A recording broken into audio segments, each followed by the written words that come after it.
Baik, nah maaf teman-teman ya, suara saya masih kayak penyanyi jazz, suaranya serak-serak. Nanti kalau suaranya mulai menurun, aku punya 2 wamen kan enak, bisa meneruskan. Baik, bismillahirrahmanirrahim. Assalamualaikum warahmatullahi wabarakatuh. Selamat pagi teman-teman semuanya. Pagi hari ini kita kembali akan menyampaikan perjalanan dari APBN 2024. Yang kita semua tahu ini sudah menginjak bulan Agustus dan kita akan menyampaikan hingga akhir bulan Juli. Banyak hal yang sudah terjadi dan ini juga pada saat yang sama kita sedang menjaga dan menulis untuk nota keuangan RAPBN 2025.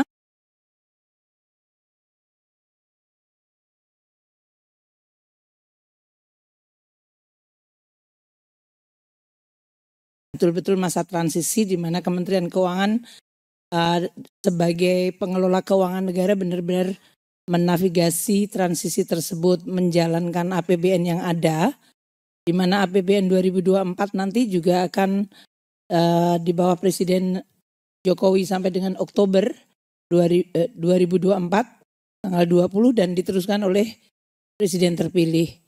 Oleh karena ini juga merupakan sesuatu yang kita juga koordinasikan dengan pemerintahan baru.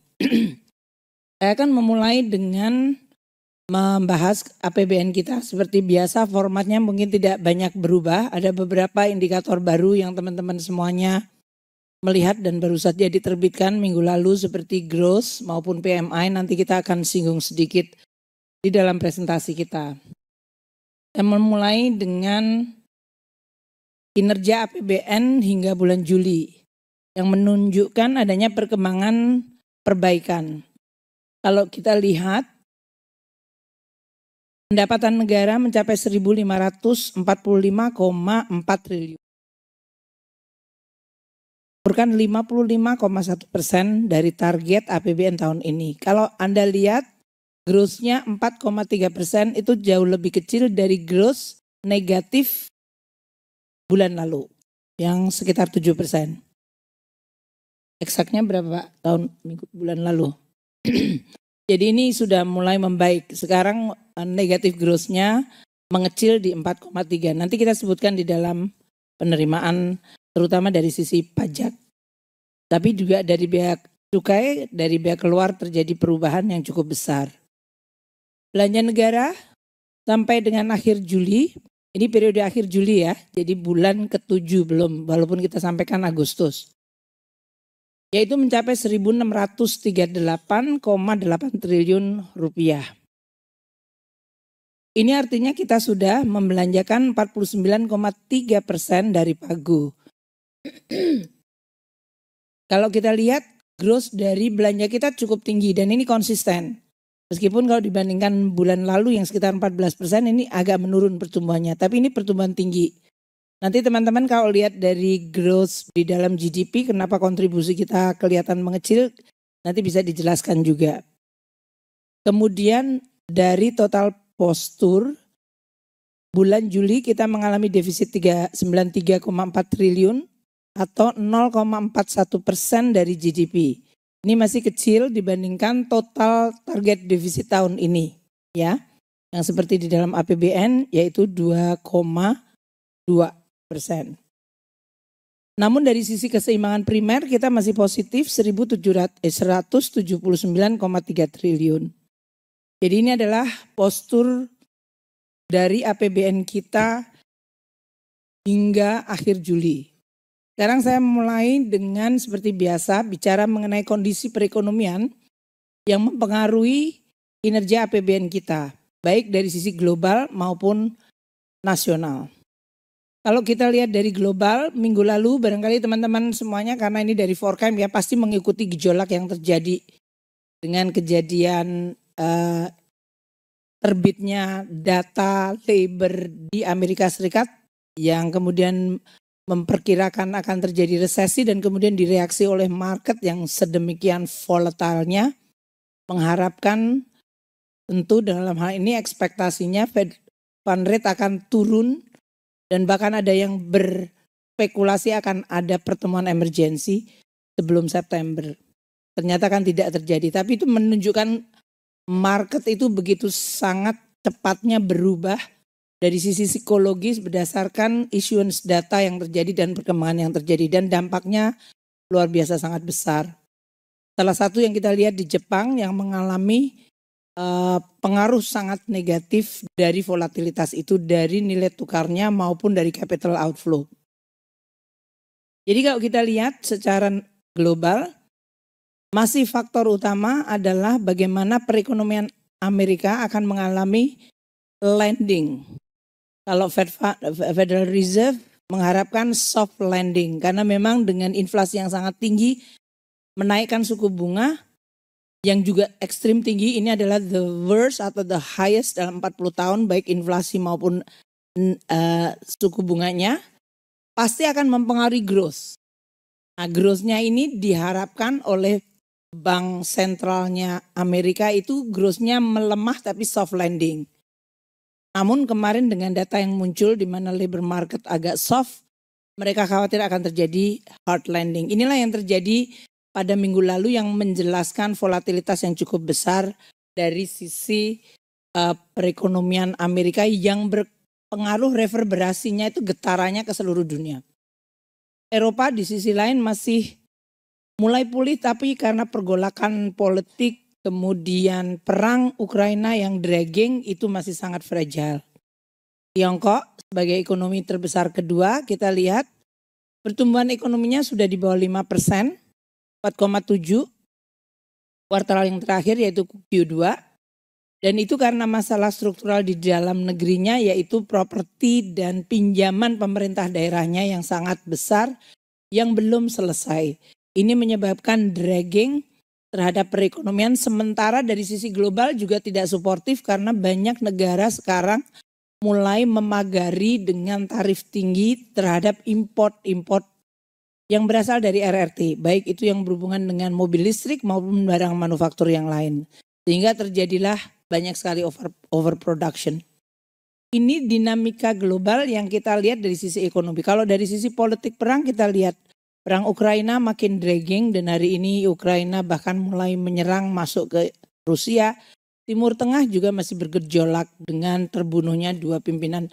Ini semuanya menggambarkan bahwa 2024 baik konstelasi politik, militer, keamanan maupun dari sisi ekonomi semuanya dalam arah dinamika yang tensinya meningkat tinggi. Dan pasti ini mempengaruhi kinerja ekonomi global. Makanya ekonomi global 2024 ini diperkirakan masih akan lemah.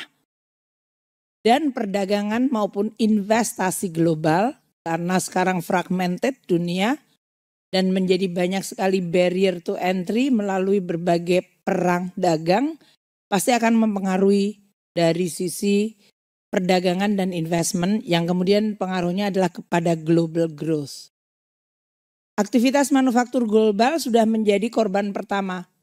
Dia mengalami kontraksi pada bulan Juli di 49,7. Indonesia juga mengikuti. Indonesia di 49,3. Amerika juga di zona kontraktif. RRT juga ada di zona kontraktif. Ini menggambarkan tadi lingkungan global yang begitu sangat tidak settle, sangat dynamic, cenderung volatile, bahkan hostile to each other.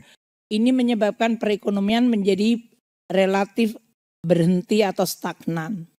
Dan kita lihat pengaruhnya adalah kita lihat hampir semua Amerika, Tiongkok, Indonesia orde baru, berarti pemesanan barang semuanya di bawah zona kontraktif. Ekspor baru juga semuanya mengalami kontraksi. Ini yang menjadi salah satu yang tadi korban dari environment global yang begitu sangat volatile dan hostile. Dan oleh karena itu kalau kita lihat banyak negara seperti Indonesia dan Amerika stok barangnya jadi naik karena udah diproduksi tapi ordernya atau pemesanannya baik di dalam negeri maupun luar negerinya melemah. Ini barangkali nanti yang akan menjadi perhatian kita dan kemarin Bapak Presiden di rapat di IKN juga meminta kepada para menteri untuk melihat kepada perkembangan PMI ini. Faktor kedua yang harus kita lihat adalah harga komoditas. Kalau kita lihat harga komoditas buat kita beberapa oil and gas itu traditionally juga pengaruh ke ekonomi maupun ke dalam negeri karena pengaruhnya nanti ke subsidi kompensasi. Batu bara, kemudian komoditas CPO itu semuanya pengaruhnya langsung ke ekonomi maupun komoditas makanan. Yang kita semua tahu waktu terjadi Ukraine War, wheat, soybean semuanya juga terpengaruh. Nah kita lihat di sini untuk harga minyak year on year-nya sebetulnya positif 3,7. Year to date-nya juga 3,4. Berarti pertumbuhan dari tahun lalu maupun dari Januari ke sini harga Brent itu lebih tinggi dibandingkan tahun lalu atau mulai membaik. Namun nanti kita lihat penerimaan pajak dari migas kita karena direkod berdasarkan harga tahun lalu yang turun, nanti kelihatan penerimaan migasnya juga karena lifting. Natural gas juga mengalami kontraksi yang sangat dalam. Year on year-nya negatif 26,4, year to date-nya negatif 19,2. Coal, ini salah satu komoditas penting di Indonesia, year on year-nya turunnya 32%. Meskipun kalau dilihat dari Januari ke Juli, kontraksinya hanya tipis 0,4. Tapi ini berarti sudah sangat level di 146 ini. Ini jauh lebih rendah di paruh pertama dibandingkan paruh pertama tahun lalu di 2023. CPO kita mengalami kontraksi minus 2,5 untuk year on year. Nanti akan mempengaruhi tapi year to date sudah mulai membaik. Ini harapan 6,8% positif. Wheat year on year-nya negatif 14. Year to date-nya 13,6. Indonesia termasuk yang mengkonsumsi wheat cukup banyak. Entah dalam bentuk bakmi atau sekarang banyak sekali roti dan lain-lain. Soybean menurun tajam minus 7,7. Year to date-nya 19,5. Jadi ini penurunan yang bagus karena Indonesia banyak makan soybean. Tempe, tahu, kecap. Itu makanan kita sehari-hari. Paling tidak itu makanan saya sehari-hari. Dan rice, ini kalau kita lihat year to date-nya sudah sangat bagus. Negatifnya di 14,3. Year on year-nya 0,8. Jadi ini sudah mulai stable cukup di bawah. Nanti kita lihat growth di sektor pertanian yang cukup menggembirakan di kuartal kedua ini. Kita lihat inflasi kita dengan adanya pergerakan komoditas yang relatif tadi cenderung stabil atau stabil bawah. Ini juga berkontribusi kepada inflasi kita dari sisi volatile food. Volatile food sekarang kontribusinya hanya 3,6. Kita lihat waktu peaknya di bulan Maret April lalu. Inflasi yang berasal dari volatile food itu di double digit. Di atas 10%. Jadi ini sudah membaik. Administered price karena tidak ada perubahan harga barang-barang yang diatur pemerintah juga di 1,5. Yang menarik di sini adalah core inflation agak menaik sedikit 1,9 ke 2,0. Ini menggambarkan sedikit ada improvement karena core inflation itu related kepada aggregate demand. Entah consumption, investment.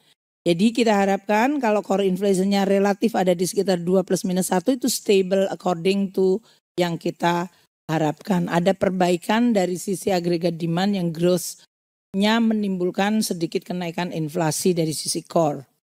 Inflasi kita di 2,1 seperti yang saya sampaikan berkali-kali adalah termasuk negara dengan inflasi yang sangat relatiflah moderat rendah. Ini bukan hanya bulan ini. Pada saat negara-negara lain kita lihat yang sekarang sudah dekat sama kita kayak Perancis, Jerman atau Eropa. Itu baru saja mereka sekarang mulai turun mendekati 2%. Amerika Serikat masih di 3%. Mereka masih juga targeted rate-nya adalah di 2%. Ekonomi Indonesia seperti BPS menyampaikan di minggu lalu tumbuh solid di 5,05. Tumbuh baiklah. Aku kata-kata solid itu suka sulit atau solid gitu, solid. Tumbuh baik gitu. Stabil di 5,05. Kalau kita lihat Indonesia relatively growth stable at around 5 itu di tengah turbulensi dunia. Yang turbulensinya itu nggak kecil-kecil.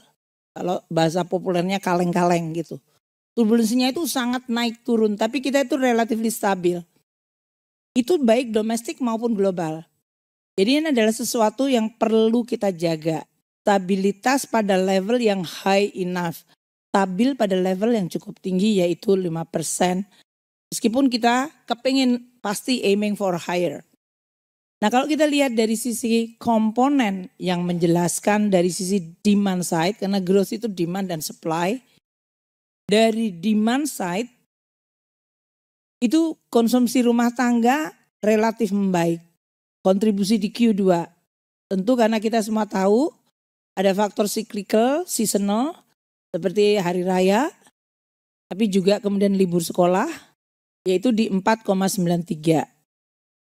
Dibandingkan kuartal sebelumnya 4,91. Di Q terakhir di 2023 overall hanya 4,8. Jadi ini is a good trend for consumption. Ini karena tadi inflasi mulai menurun, terutama yang volatile food. Dan administered masih bagus dan tadi agregat demand yang menyebabkan core inflation agak naik itu confirm dengan konsumsi pemerintah yang cukup baik. PMTB yaitu investasi bruto itu juga menunjukkan perbaikan 4,43. Dalam hal ini lebih tinggi dari Q1 3,79. Tahun lalu hampir sama di 4,4. Jadi kita masih berharap kita bisa catch up sehingga investment itu bisa menjadi motor penggerak dari perekonomian. Yang menarik kalau dilihat dari consumption pemerintah, growth-nya di Q1 19,9. Tapi Q2 ini 1,42. Ini karena waktu itu kita di Q1 cukup banyak ya. Yang kita lakukan beberapa front loading untuk pemilu. Namun juga belanja gaji dan juga gaji naik 6%, pensiun naik 12%. Dan untuk bantuan sosial yang kita berikan di Q1 2024. Itu kelihatannya lebih tinggi karena 2023 waktu itu Q1-nya rendah. Karena mereka Mensos waktu itu masih melakukan perbaikan data.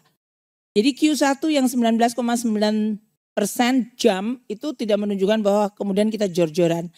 Ada penjelasannya untuk tadi gaji yang naik 6% dan kemudian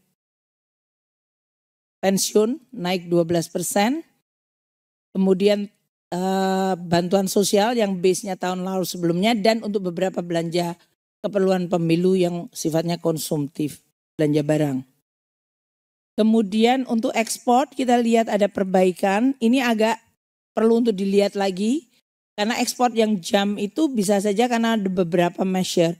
Karena kalau kita lihat tadi ekspor di dalam PMI kita menunjukkan ordernya tuh sebetulnya turun. Jadi kita harus melihat antara data ekspor ini dengan data di PMI. Dan import kita juga 8,57 terutama untuk barang-barang bahan baku.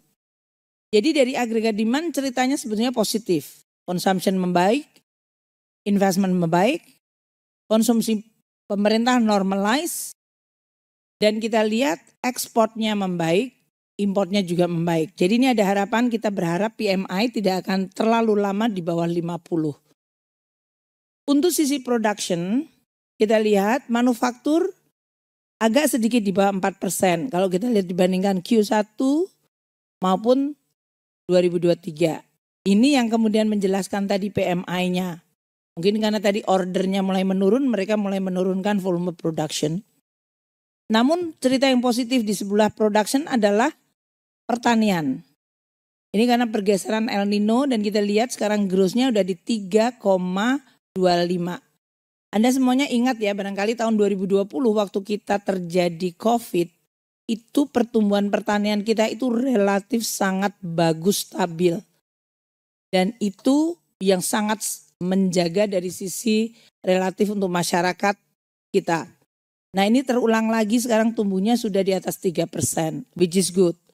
Kita juga sudah menaikkan subsidi pupuknya supaya makin tepat sasaran, tepat waktu, sehingga juga bisa mendukung termasuk belanja-belanja di sektor pertanian. Perdagangan juga masih tumbuh kuat, Bahkan dibandingkan Q1 tumbuh 4,86, lebih tinggi dari 4,6 di Q1 dan juga sama atau slightly higher dibandingkan 2023. Pertambangan seperti kita lihat terjadi koreksi, tumbuhnya hanya 3,17, konstruksi cerita yang positif. Q1 sudah tumbuh di atas 7, bertahan di Q2 di 7,29. Ini apakah untuk real estate dan berbagai insentif yang kita berikan maupun akselerasi kemarin kita lihat kayak di IKN, itu terjadi suatu aktivitas yang luar biasa, accelerated. Transport masih bagus, mobilitas masyarakat masih di atas 9%, growth-nya bahkan even higher dibandingkan Q1 kita. Dan Infocom juga masih bagus di 7,6.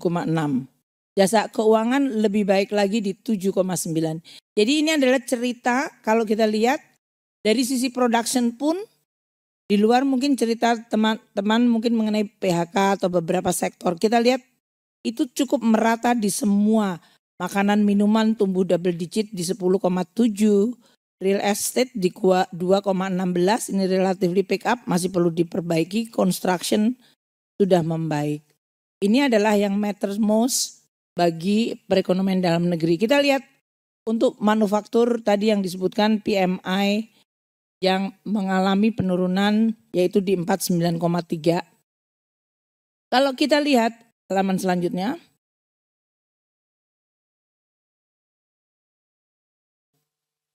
Karena halamannya terlambat saya juga minum dulu. Oh maksudnya supaya saya bisa minum. Ini minuman obat. Gak jahe aja.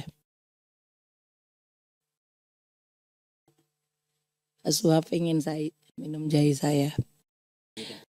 Harum jahenya sampai sana.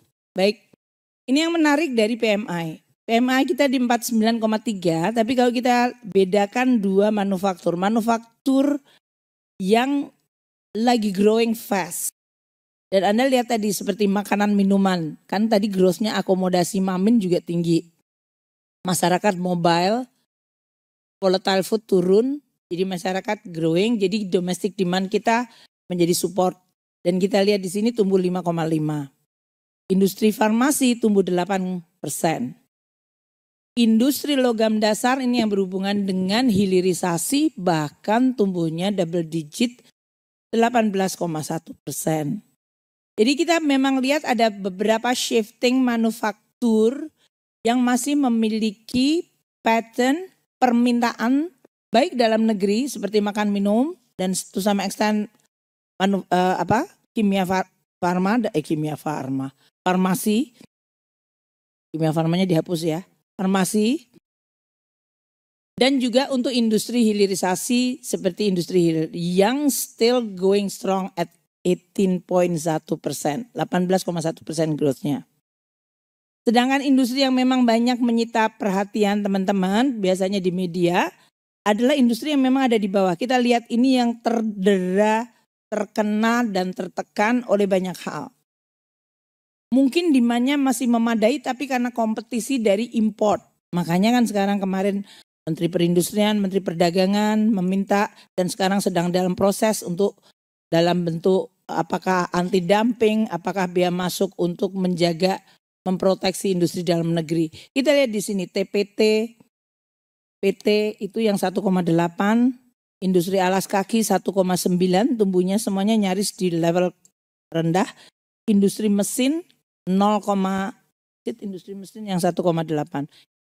Ini warnanya abu-abu tuh yang mana?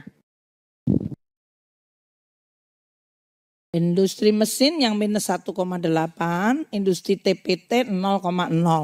Jadi tumbuhnya 0% dan 2,1 adalah industri karet. Warnanya lain sama gambarnya. Ini memang iya seperti biasa. Betul makanya. Teman-teman saya itu suka ngerjain menterinya kalau lagi presentasi. Ya, jadi ini 4 industri, terutama kalau kita lihat kayak industri alas kaki yang tumbuhnya sangat tipis 1,9. atau bahkan yang negatif industri mesin, itu menggambarkan mungkin daerah tekstil yang tumbuhnya sangat tipis, itu 0% atau enggak tumbuh, 0 stagnan. Ini yang menggambarkan memang area manufaktur yang sedang mengalami tekanan. Entah itu tekanan karena saingan barang import, dan oleh karena itu menteri terkait mereka akan melakukan langkah-langkah nanti keluarnya dalam bentuk peraturan Menteri Keuangan. Entah untuk menggunakan biaya masuk, entah pakai cara tarif atau cara yang lain. Untuk pasar keuangan, kita lihat yang terjadi selama seminggu lalu memang menggambarkan apa yang terjadi dalam pergolakan yang belum settle. Jadi saya sampaikan masih banyak versi karena sebetulnya di Eropa dan Amerika itu sekarang sedang summer. Summer tuh biasanya banyak orang yang libur. Libur nggak cuma sekolah tapi semua orang ngambil libur. Tapi despite summer yang harusnya relatively quiet itu very volatile dan hostile kemarin itu. Ini juga menjadi salah satu yang harus kita perhatikan. Tapi kalau kita lihat rupiah sekarang kita sudah di bawah 16.000 lagi, 15.952. Meskipun secara year to date depresiasinya 348. Kalau dibandingkan banyak negara lain seperti yang di bawah tuh kita masih relatively baik. Banyak negara yang suffering even more terhadap penguatan dolar. Dolar itu menguat secara global, indeks dolar masih trennya menguat. Meskipun Fed Fund Rate cenderung akan turun dan dalam hal ini juga US Treasury masih akan cenderung menekan karena mereka memiliki defisit yang besar dan oleh karena itu mereka akan mengeluarkan, menerbitkan US Treasury yang banyak dan ini menyebabkan harganya jatuh, yieldnya naik. Ini yang harus kita waspadai dari pergerakan pasar baik karena pengaruh global dan oleh karena itu kita di dalam negeri terutama untuk bond kita, surat berharga negara kita hati-hati. Tentu ini ada hubungannya dengan APBN kita yang harus kita jaga relatively on track sehingga tidak menimbulkan negative surprise kepada market. Despite kemarin volatility dan ontrang-ontrang minggu lalu, kita justru mengattract inflow untuk month to date untuk SBN kita. Kalau kita lihat yang orange sebelah kanan sekali 4,17 triliun itu inflow masuk untuk membeli SBN. Dan yang saham adalah 1 triliun sehingga totalnya 5,25. Memang year to date kita masih mengalami suffer outflow.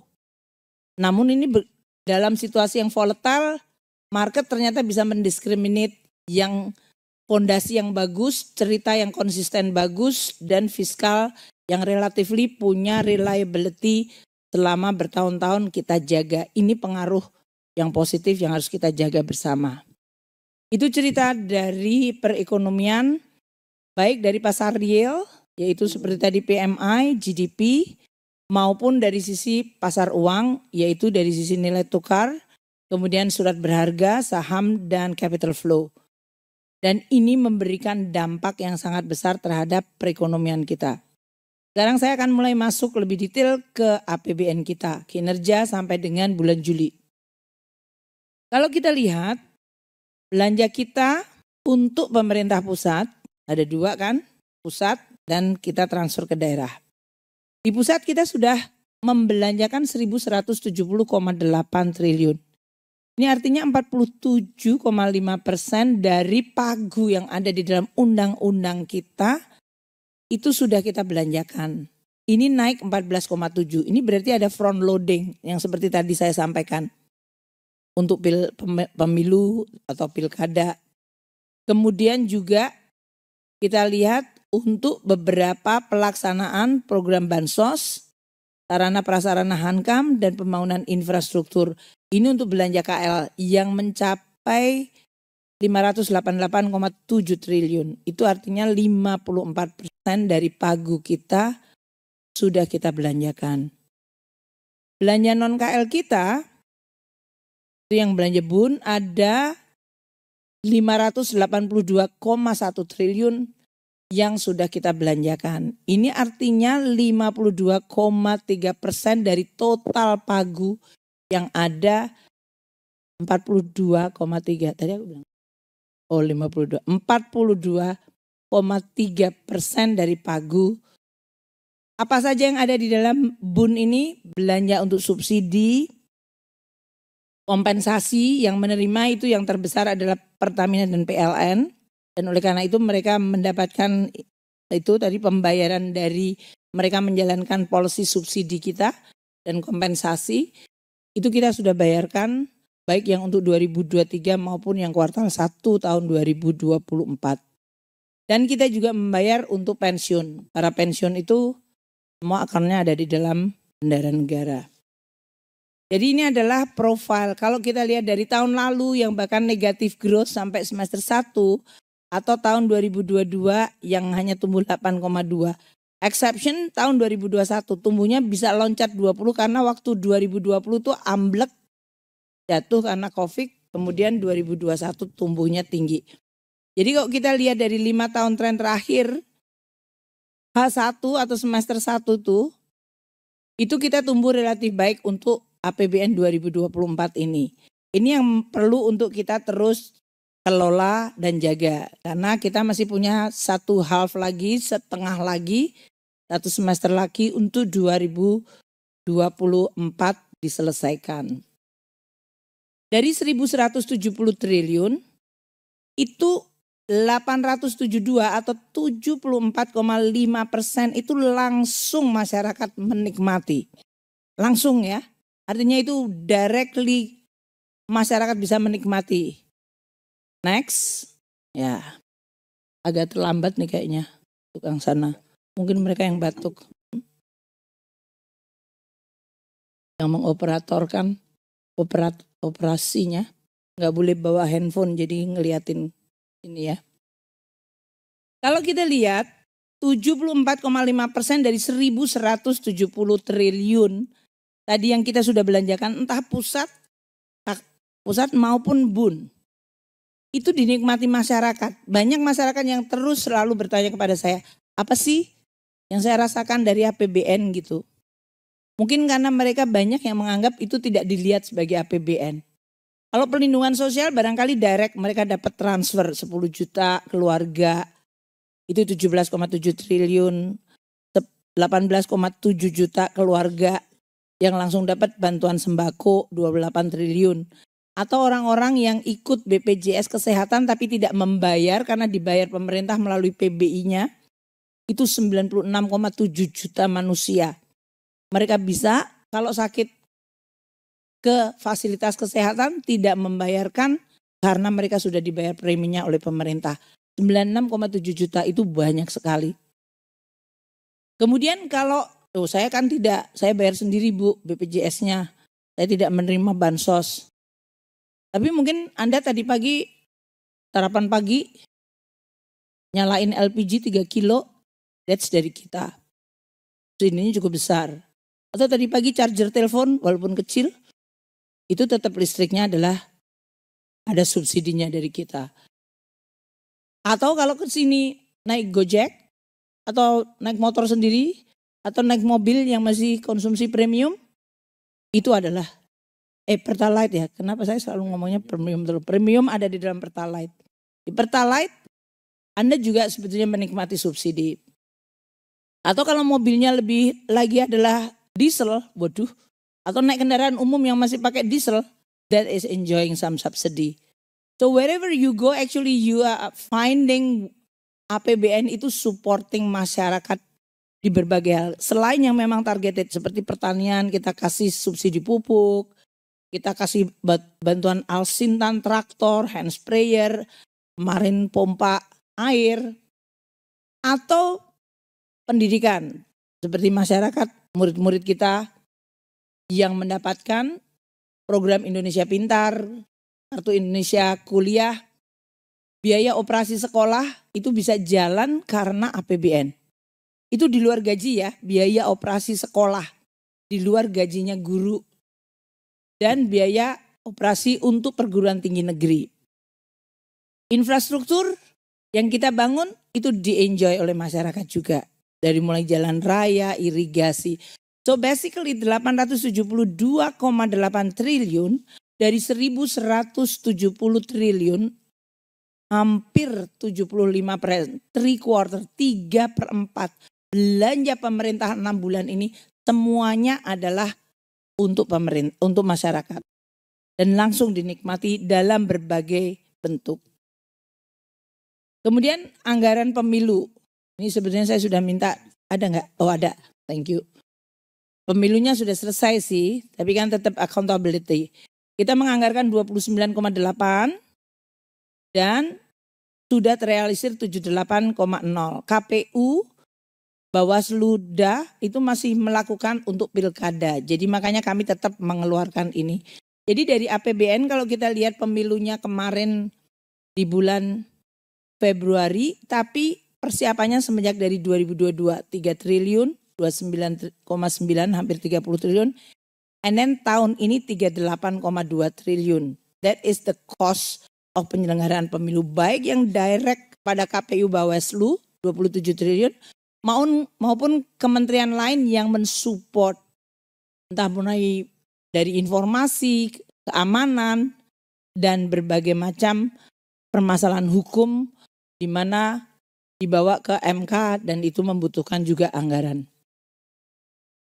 Pilkada yang akan dilakukan, anggaran dari naskah perjanjian hibah daerah, wah itu ada kata, nanti tanya sama Pak Luki ya, ada beliau di sana.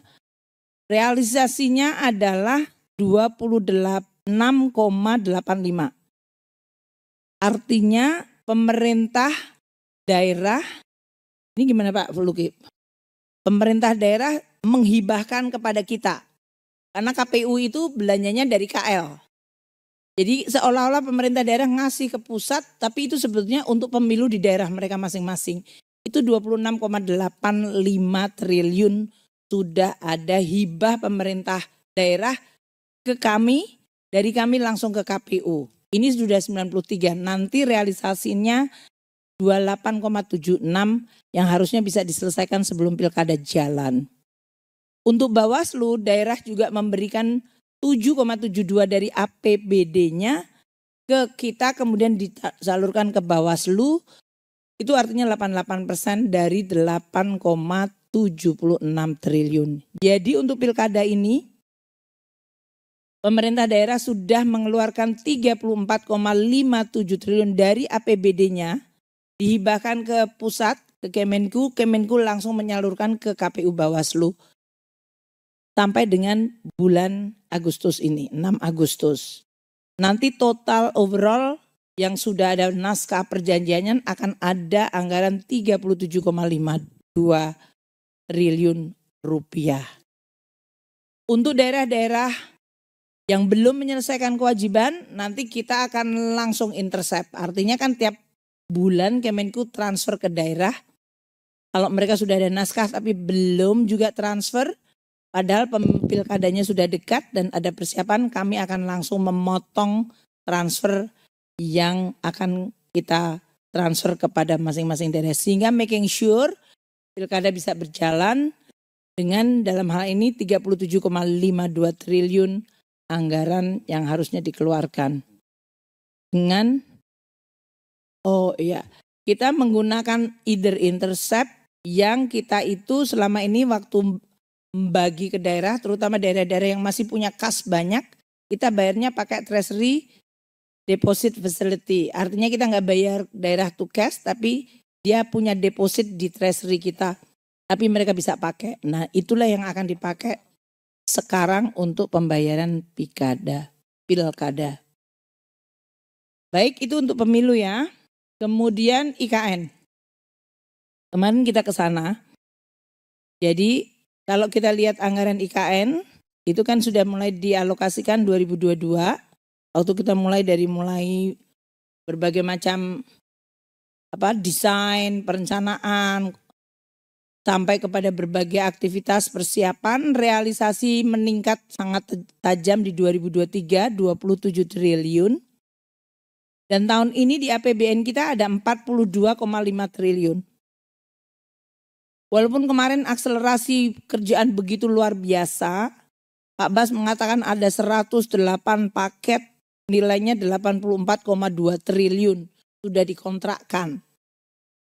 Nah, dikontrakkan tidak berarti uangnya sudah keluar karena mereka have to deliver baru kita pay atau ada perjanjian kontraknya per termin.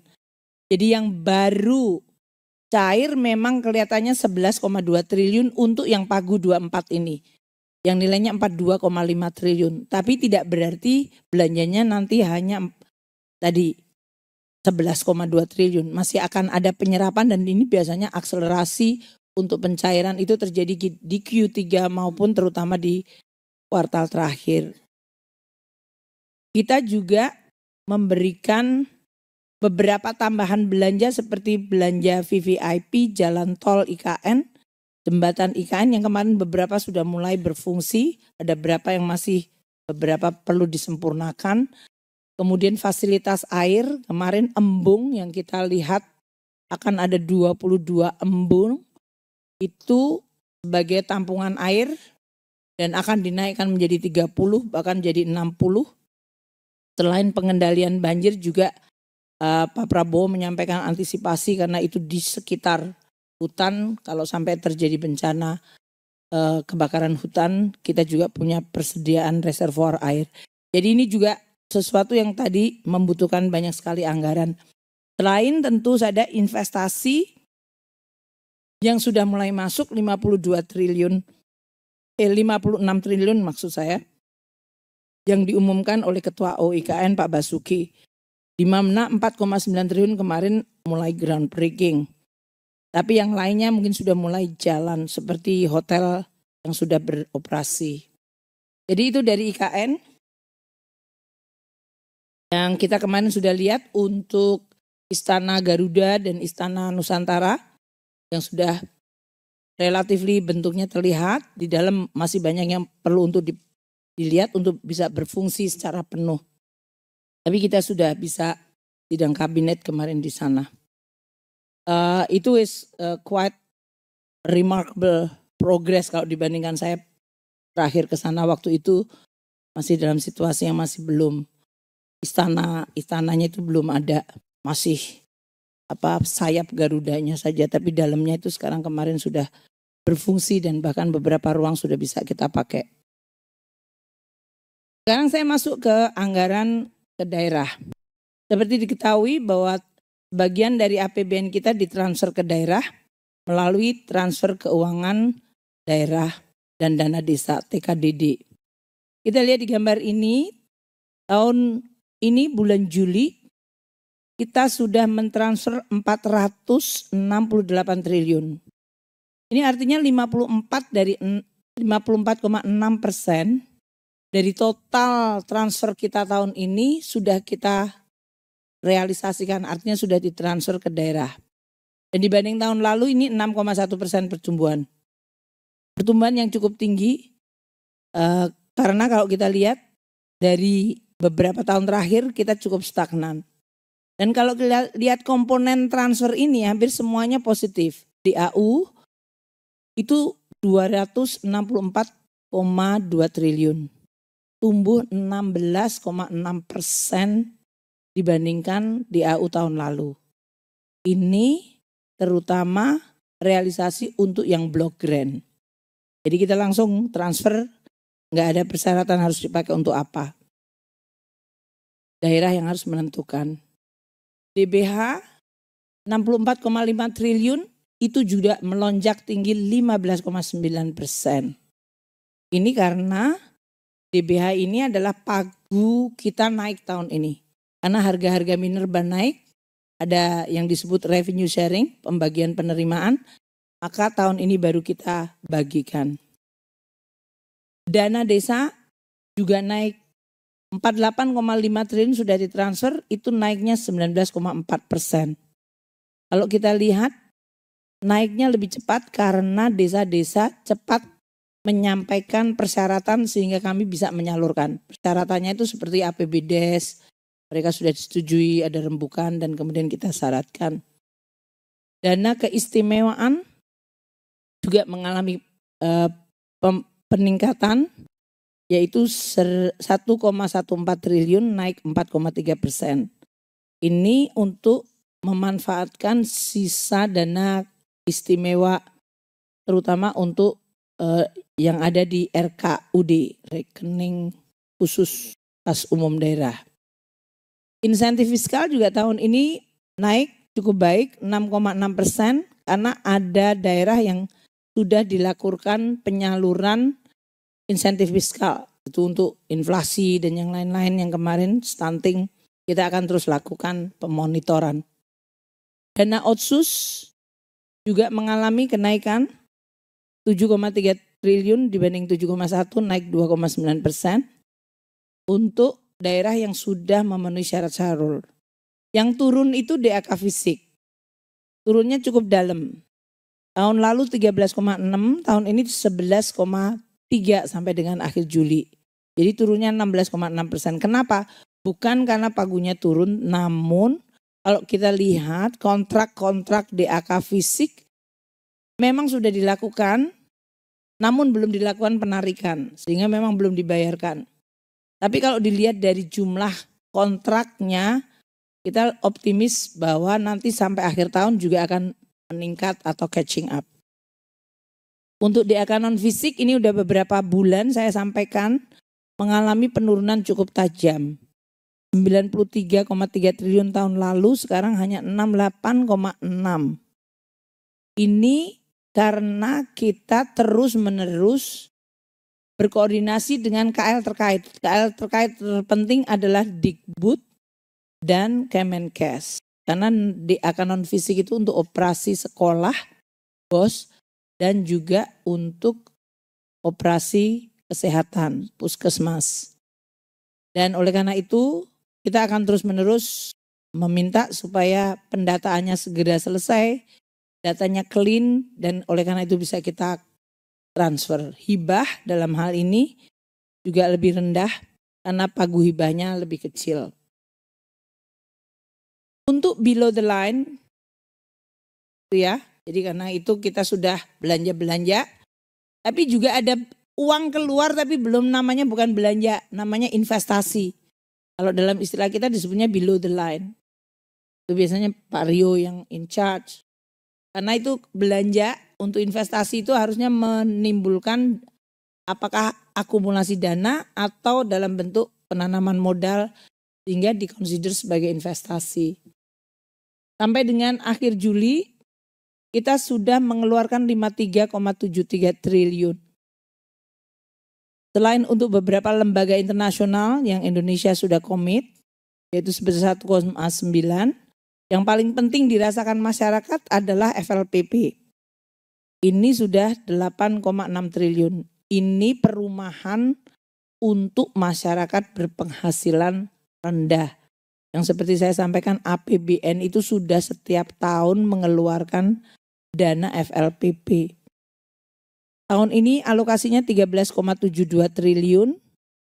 Tujuannya adalah untuk mendanai 166.000 rumah untuk MBR, masyarakat berpendapatan rendah. Di RPJM targetnya 1 juta dan ini menyelesaikan target RPJM.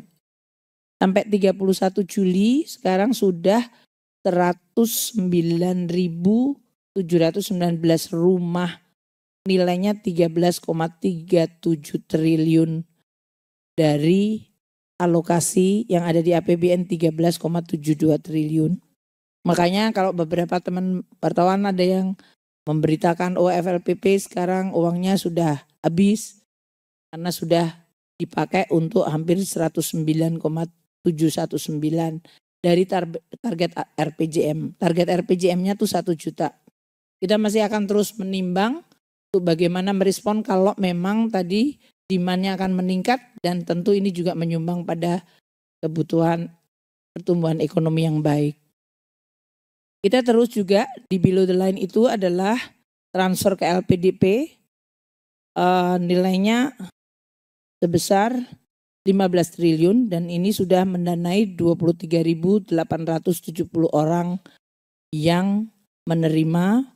Dan sebagian 66,5% adalah mereka yang bekerja di sektor pemerintahan publik atau 33,4 adalah dari sektor private. Anak-anak kita sekarang ada di seluruh dunia di universitas-universitas yang bagus dan itu menaikkan reputasi Indonesia dan saya berharap menaikkan juga confidence dan harapan generasi muda terhadap masa depan mereka. LPDP juga memberikan pembiayaan pada 2.967 proyek nilainya 271. Mungkin nanti saya minta Pak 2,71 triliun research. Ya, tadi saya bilang apa? Proyek research. Nanti Pak Andin mungkin bisa menjelaskan apa sih riset-riset yang dibiayai sebesar itu. Ada yang langsung bermanfaat atau bagaimana? Untuk PMN kepada BUMN ada kalau kita lihat 3 yang menonjol. BPUI 3,5 triliun itu industri asuransi terutama terkait masalah Jiwasraya. Jadi kita tahu betul bahwa kalau ada salah pengelolaan terjadi fraud itu dampaknya luar biasa dan itu berarti uang masyarakat harus menggantikan terhadap kerugian yang dihadapi. Untuk Hutama Karya kita berikan 18,6 triliun. Hutama Karya itu totalnya udah berapa Pak Rio? Dapatkan 131 triliun Bu. 131 triliun dari APBN PMN. Sebagian sangat besar adalah untuk jalan tol di Sumatera. Jadi kalau teman-teman tadi lihat IKN 72 triliun, jalan tol Sumatera itu utara selatan itu udah 131 triliun. Sebetulnya nilainya cukup besar melalui PMN dari Hutama Karya.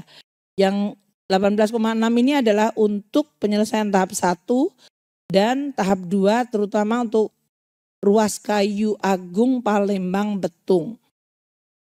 Itu nanti mungkin bisa dilihat dari teman-teman ke Hutama Karya.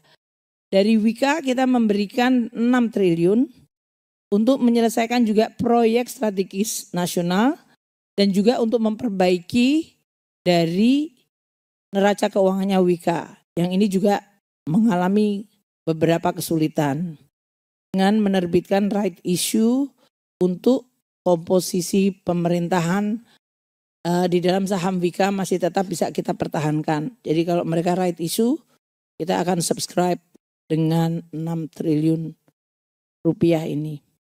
Jadi itu adalah hal-hal yang berkaitan dengan PMN untuk BUMN terutama yang karya dan untuk Jiwasraya yang sekarang dikelola oleh BPUI dengan uang APBN. Sekarang kita pindah ke penerimaan ya, sesudah belanja-belanja dan tadi below the line mengeluarkan duit, sekarang kita balik ke penerimaan atau ke bagian penerimaan.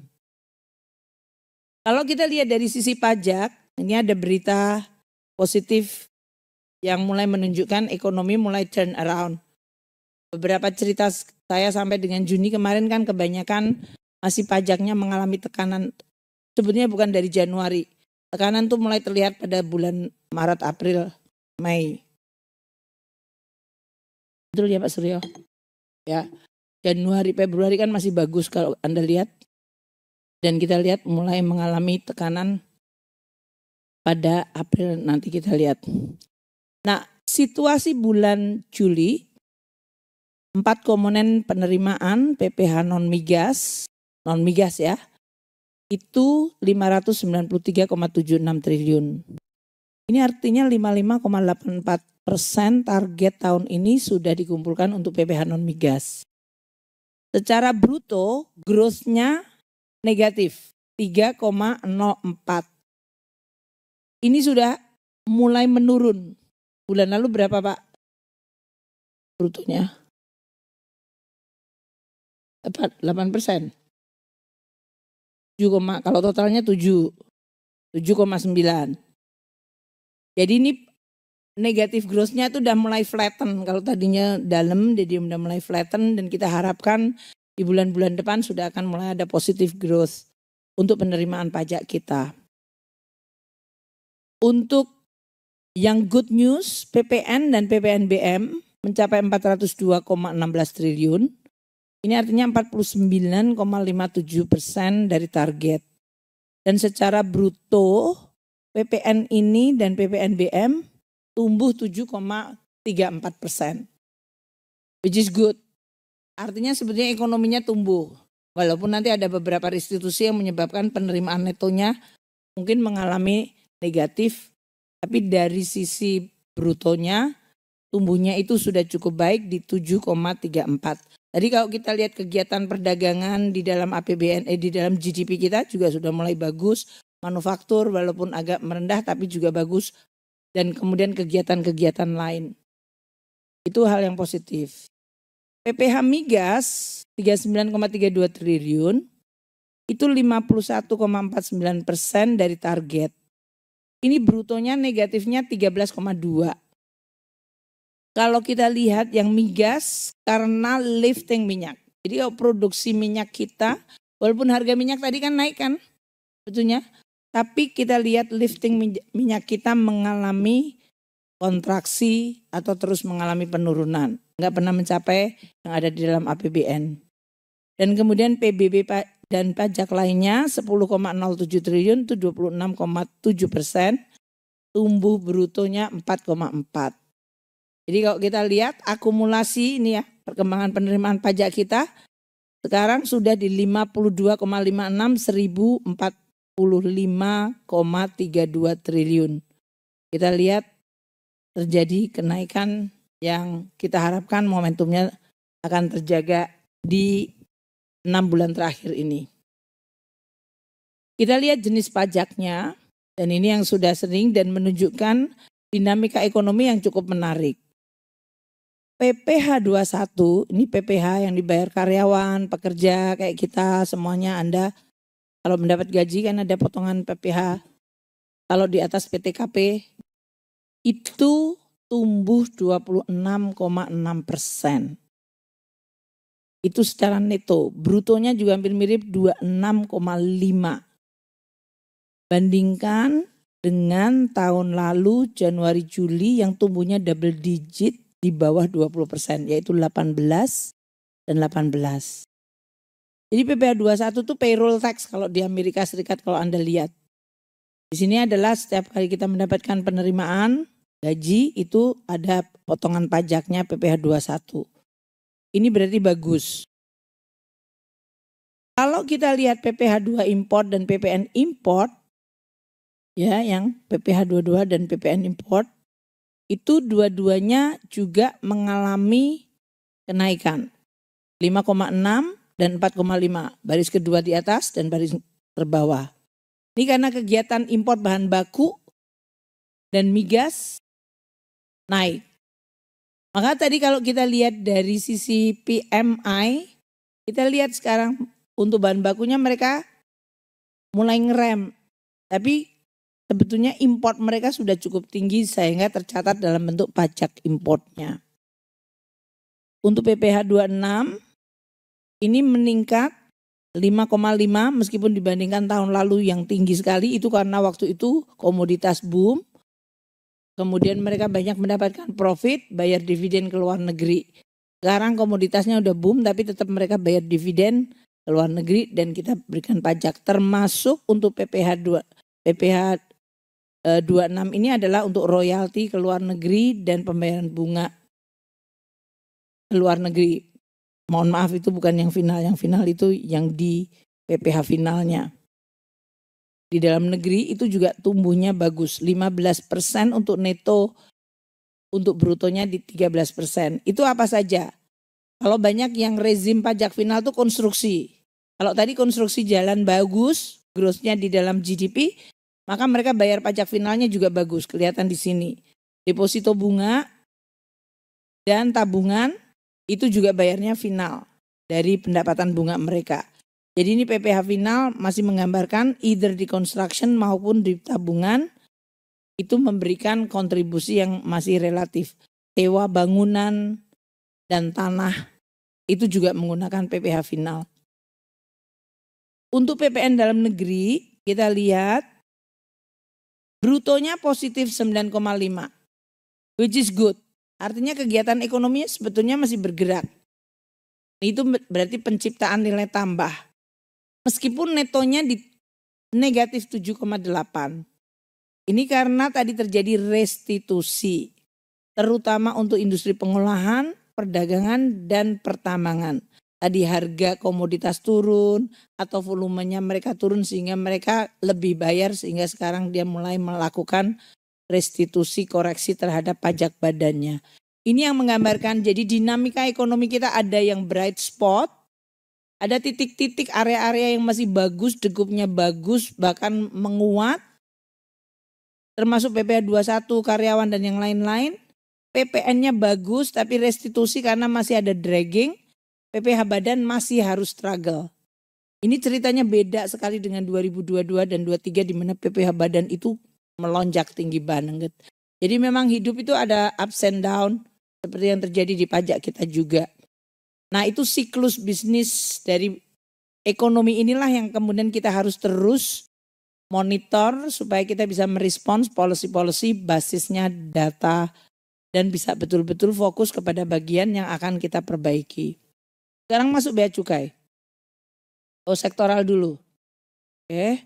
Kalau kita lihat sektoral, ini kalau kita lihat tadi mengkonfirm untuk industri pengolahan. PMI tadi.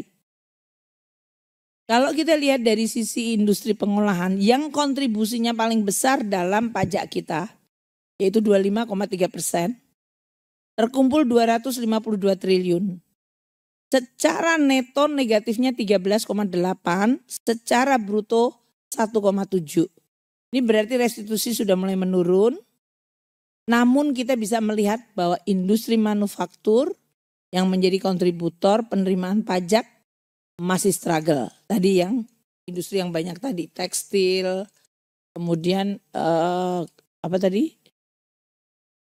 Alas kaki, mesin tadi, dan kelapa sawit kalau kita lihat logam, pupuk. Tapi beberapa industri tadi seperti kimia, farmasi masih cukup baik. Tapi belum bisa meng-offset beberapa yang memburuk tadi. Yang bagus sektor perdagangan mulai pulih kembali. Brutonya bahkan tumbuhnya 9,2. Ini berarti tadi aktivitas ekonomi dalam negeri kita juga mulai membaik. Meskipun mereka masih melakukan restitusi sehingga netonya hanya tumbuh 1,1 dibandingkan tahun lalu yang 6%. Jadi netonya kita lebih kecil dibandingkan tahun lalu, tapi brutonya kita lebih tinggi. Itu aktivitasnya berarti basisnya ada. Jasa keuangan kita masih bagus, baik bruto maupun neto tumbuh di 13. Lebih rendah dari tahun lalu, tapi itu masih double digit. Ini yang tadi saya sebutkan pertambangan. Karena harga komoditas CPO tadi kan year on year-nya dropnya 30%. Dan ini banyak sekali kontribusinya. Kalau kita lihat untuk tidak hanya CPO untuk batu bara tapi juga nikel dan yang lain-lain juga mengalami koreksi. Ini karena permintaan EV dan baterai memang sekarang sedang stagnan di RRT maupun kepada destinasi ekspornya dia baik di Eropa maupun di Amerika Serikat. Transport dalam hal ini masih tumbuh 5,5 untuk brutonya, netonya 2,7. Konstruksi kita membaik. Kita lihat ya, ini kegiatan berbagai konstruksi. Mungkin ada di berbagai tadi Sumatera untuk tol penyelesaian, kemudian IKN di daerah Jawa sendiri dan mungkin bahkan di luar Jawa yang lain seperti di Sulawesi pembangunan rel kereta api dan yang lain-lain. Jadi ini memang konstruksi cukup masif di seluruh wilayah Indonesia. Saya rasa ini termasuk yang labor shortage-nya akan mulai terasa di daerah konstruksi karena udah 14,2 secara bruto walaupun netonya 7,6. Informasi cukup bagus, double digit 14,5 bruto, netonya 11,1. Masyarakat berarti masih ekonominya cukup aktif di era digital dan jasa perusahaan juga masih tumbuh sehat di 10,6 secara bruto dan 11,2. Ini adalah picture gambar dari ekonomi kita yang tercapture dari penerimaan pajaknya. Jadi pasti itu adalah faktual dari kondisi perusahaan itu. Karena perusahaan yang rugi ya nggak bayar pajak. Kelihatan dalam penerimaan pajak. Perusahaan yang untung ya dia bayar pajak. Dan oleh karena itu kita akan lihat dari sisi profil ini.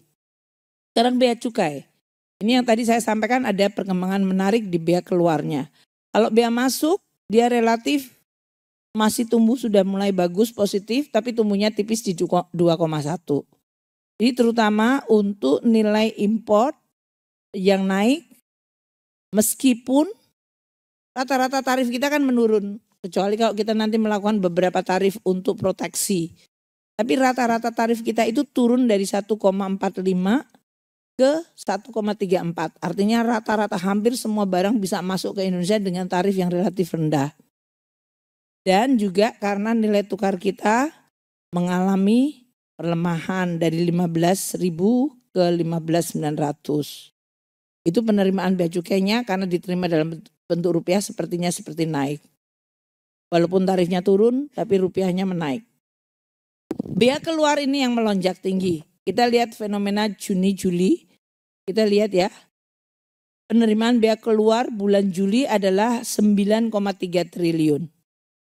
Itu tumbuhnya 58,1. Bulan lalu juga udah tumbuh bagus di 52,6 year on year. Apa saja yang memberikan kontribusi besar adalah tembaga. Tumbuhnya itu 928%. Ini karena ini ya bea keluar untuk tembaga saja dari 2 saja. Yaitu Newmont, Aman dan dari Freeport.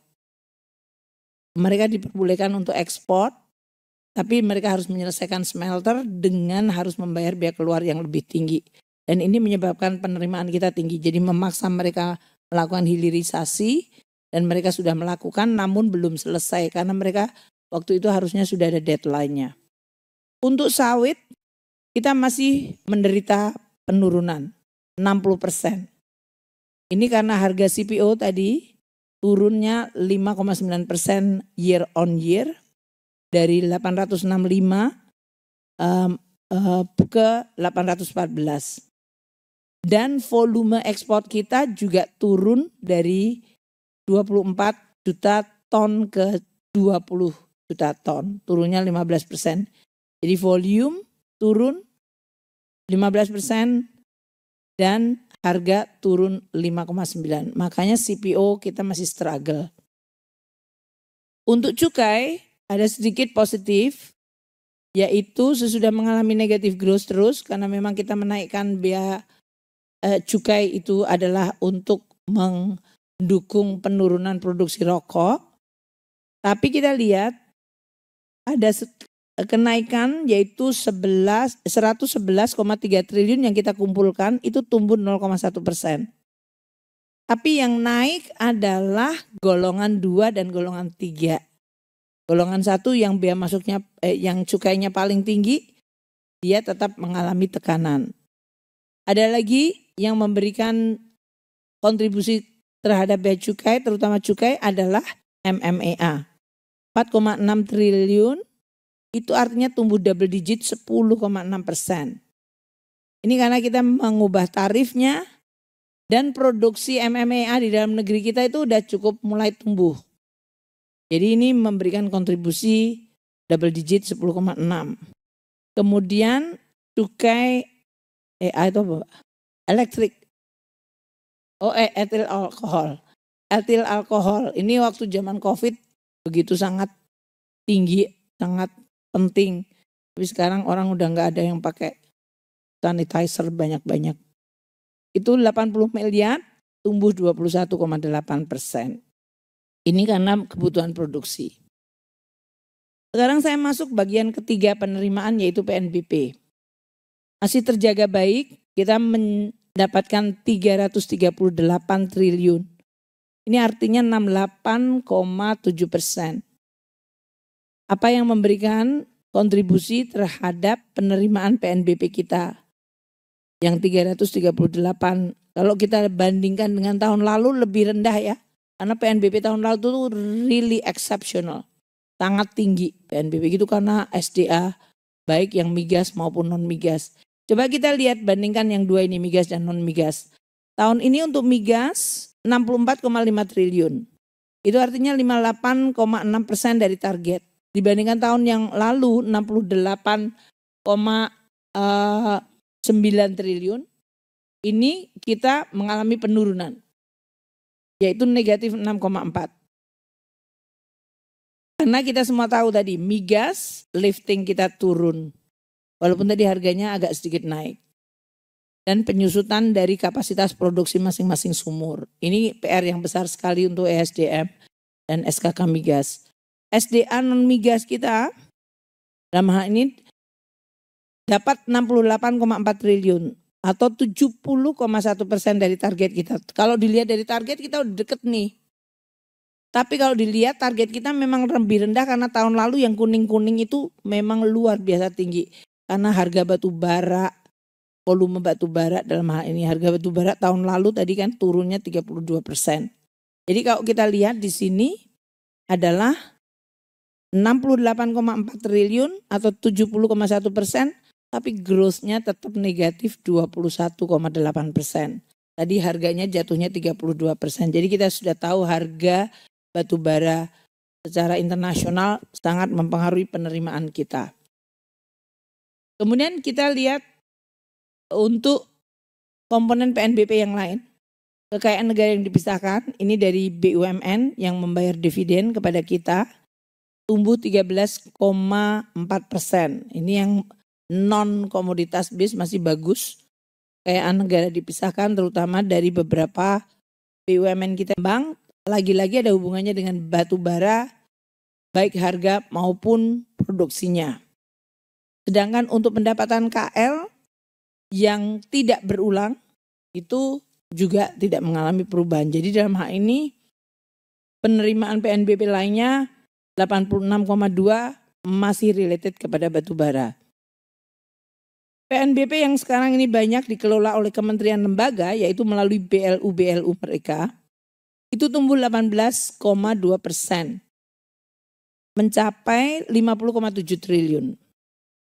Ini siapa BLU-nya? Baik BLU pendidikan, perguruan tinggi, rumah sakit, dan juga berbagai BLU seperti tempatnya hukum dan HAM itu adalah untuk visa, paspor, kemudian untuk Polri, STNK, SIM, itu semuanya mendapatkan pendapatan yang dikelola oleh BLU mereka. Dan BLU yang cukup besar pengaruhnya di dalam BLU ini adalah kelapa sawit. Kita semuanya tahu kelapa sawit tadi harganya juga masih mengalami tekanan. Jadi kalau kita lihat walaupun kelapa sawit turun tapi BLU yang lain masih naik sehingga kali total penerimaan BLU masih tumbuh 18,2 triliun walaupun sawit mengalami kontraksi 11,2. Bagian yang terakhir sebelum postur adalah bagian APBN yang below the line untuk pembiayaan. Bukan belanja pembiayaan tadi ya, tapi ini pembiayaan untuk financingnya dari defisit. Kita lihat APBN kita, ya APBN kita yang tahun 2024 itu menargetkan atau mendesain posturnya pembiayaan utang mencapai 648. Dan pembiayaan non utang 125 negatif itu defisit dan jumlahnya adalah 522,8. Kalau kita lihat sampai dengan 31 Juli walaupun APBN sudah membuat posturnya seperti itu, dari pembiayaan utang yang 648 triliun sampai 31 Juli itu kita baru realisasi 266,3 triliun. Ini berarti realisasinya baru 41,1. Ini udah bulan ke-7 ya. Meskipun tumbuhnya cukup tinggi karena tahun lalu kita dengan penerimaan kita yang cukup tinggi dari tadi berbagai komoditas boom, kita itu mengerem pembiayaan utang sangat dalam. Makanya tahun lalu itu justru pembiayaan itu mengalami penurunan issuance yang luar biasa. Harusnya 438 kita hanya keluar 184 SBN issuance. Tahun ini sudah naik ke 253 karena tadi semua komoditas sudah reverse back ke harga. Hingga memang defisitnya diperkirakan pasti lebih tinggi dari 2023. Dan ini sudah mulai terlihat dari pembiayaan kita. SBN neto kita tahun ini sampai dengan akhir Juli sudah issuance 253 triliun. Itu tumbuh 38% dibandingkan tahun lalu. Ini sebagai bagian dari counter cyclical waktu ekonomi menurun kita menstabilkan. Waktu ekonominya tinggi kita issuance-nya lebih kecil sehingga itu mendampen atau mengurangi ledakan dari sisi boom yang tahun lalu. Jadi ini adalah the counter cyclical in action tuh kira-kira bisa dilihat dari sini. Pinjaman neto kita mungkin relatif nggak besar, 13,3 triliun, tahun lalu juga 11. Pembiayaan non utang adalah sebesar 49,3 triliun negatif, tahun lalu 30. Jadi kalau kita lihat realisasi sampai dengan 31 Juli, total dari pembiayaan mencapai 217 triliun. Itu 41% dari postur APBN yang sudah ada di dalam Undang-Undang APBN kita. Tumbuhnya cukup tinggi dibandingkan tahun lalu, namun itu masih relatif on track terhadap postur kita. Tahun lalu itu exceptional karena kenaikan penerimaan yang luar biasa baik. Kita terus tugas Kemenku ini yang sekarang yang paling penting sampai 6 bulan ke depan mengendalikan defisit. Karena belanja-belanja kan sudah dialokasikan dan mereka sekarang akselerasi, penerimaan harus dipacu. Makanya tadi kita lihat berbagai titik balik penerimaan seperti pajak, biaya keluar, biaya cukai, itu adalah hal yang positif. Bagian dari belanja tetap kita harus disiplinkan supaya kita tetap menjaga disiplin dari sisi APBN posturnya tidak deviate terlalu jauh dari postur awal. Jadi saya konklusikan dengan 2 slide terakhir. Kalau dilihat dari ADEM, asumsi dasar ekonomi makro, growth kita di APBN 2024 adalah asumsinya 5,2, Q2 kita di 5,05, semester 1 di 5,08. Itu hampir mendekati di 5,1. Kita akan coba untuk mengakselerasi sehingga mendekati yang kita asumsikan yaitu 5,2. Inflasi kita sudah relatif on track, 2,13 year on year, mantumannya bahkan masih deflasi 0,18. Meskipun tadi core inflation-nya naik. Jadi kalau dari APBN 2,8 ini saya rasa bisa terjaga. Nilai tukar yang mengalami deviasi agak tinggi, APBN kita meletakkan 15.000 di dalam realisasi end of periodnya 15.952 dan year to date di 15.973 rupiah per dolar. Yield kita itu juga masih relatif comparable dengan ADEM meskipun tadi volatilitas bergerak luar biasa. Yaitu di 6,7 asumsinya, end of period kita di 6,75, year to date di 6,86. Ada sedikit pressure kenaikan tadi volatilitas. Harga minyak kita asumsinya 82, end of period di 82, year to date-nya di 81,3. Dibandingkan tahun lalu yang 78 ini ada kenaikan. Sedangkan lifting gas dan minyak seperti kita sudah lihat terus mengalami penurunan dan tidak mencapai asumsi. 635 untuk lifting gas 1.000 barel per hari, kita mendapatkan 576.000 barel per hari. Untuk gas 1.033.000 barel ini juga belum mencapai 1 juta. 946,6 ribu barel per hari. Dengan situasi itu postur 2024 adalah seperti ini realisasi sampai dengan Juli. Kalau kita tadi summarize, pendapatan negara kita 1.545 itu 55,1% atau kontraksi 4,3. Kontraksi ini sudah mulai mengecil dibandingkan 3 bulan terakhir. Penerimaan pajak 1.045,3 triliun itu sudah 52,6% dari target, kontraksi 5,8%. Untuk bea dan cukai bahkan 154 triliun itu artinya 48,1% dari target 320. Ini sudah mulai tumbuh tipis. Tadi ada bea keluar dan cukainya. Bahkan bea masuk juga tiga-tiganya masih positif growth. PNBP kita 68,7% atau 154,4 triliun. PNBP 38,0 atau 68. Ini sudah cukup mendekati target akhir. Meskipun dibanding tahun lalu yang sangat tinggi, ini kontraksi 5%. Tahun lalu kalau kita lihat bisa mencapai 612 triliun. Itu exceptional year. Nah, belanja kita juga masih on track. Untuk total belanja 1.638,8 triliun atau 49,3%, tumbuh 12,2%. Belanja pemerintah pusat tumbuhnya bahkan 14,7% mencapai 1.170,8 dan belanja KL 588,7 atau 19,4% tumbuhnya. Sedangkan belanja non KL tumbuh 10,4%, 582. Transfer 468. Kalau teman-teman wartawan lihat belanja itu semuanya belum ada yang mencapai 50%. Ya kan? Padahal ini udah bulan ke-7.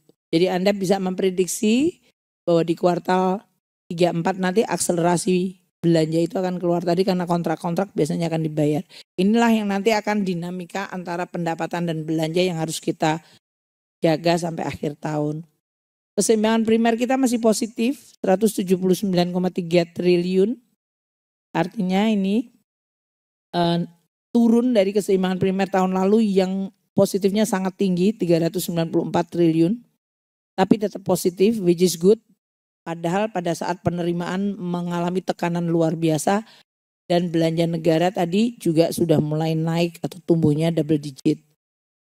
Defisit kita di 93,4 triliun. Itu memang kalau dilihat dari APBN defisitnya target posturnya 522,83. Bulan ke-7 masih relatif baik, 0,41% dari GDP.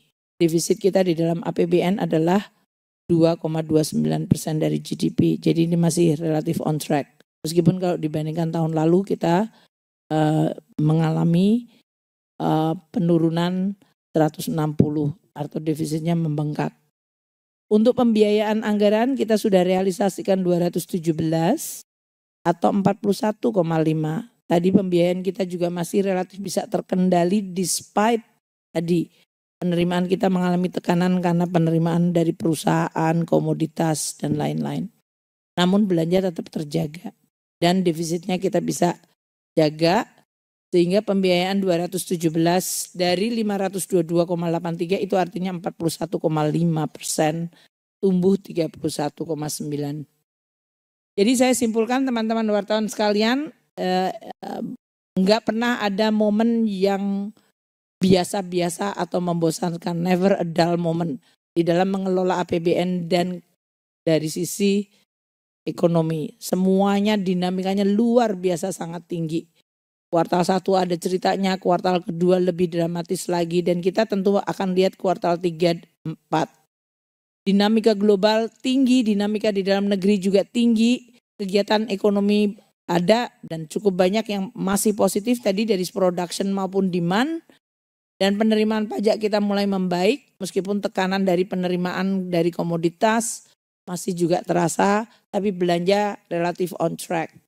Kinerja APBN kita dalam hal ini belanja masih tumbuh tinggi, jadi double digit 12%.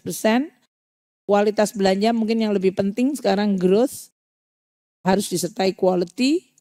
Tapi kita juga harus hati-hati dari sisi outlook dari defisit kita yang harus kita jaga di kuartal ketiga dan keempat. Pertumbuhan Q2 yang 5,05 itu adalah sesuatu yang cukup positif, sangat-sangat dekat dengan yang kita prediksi. Konsumsi tadi bagus, PNTB juga bagus, bahkan ekspor pun masih tetap bagus, positif. Dan konsumsi pemerintah juga masih positif. Ini semuanya memberikan dukungan terhadap growth.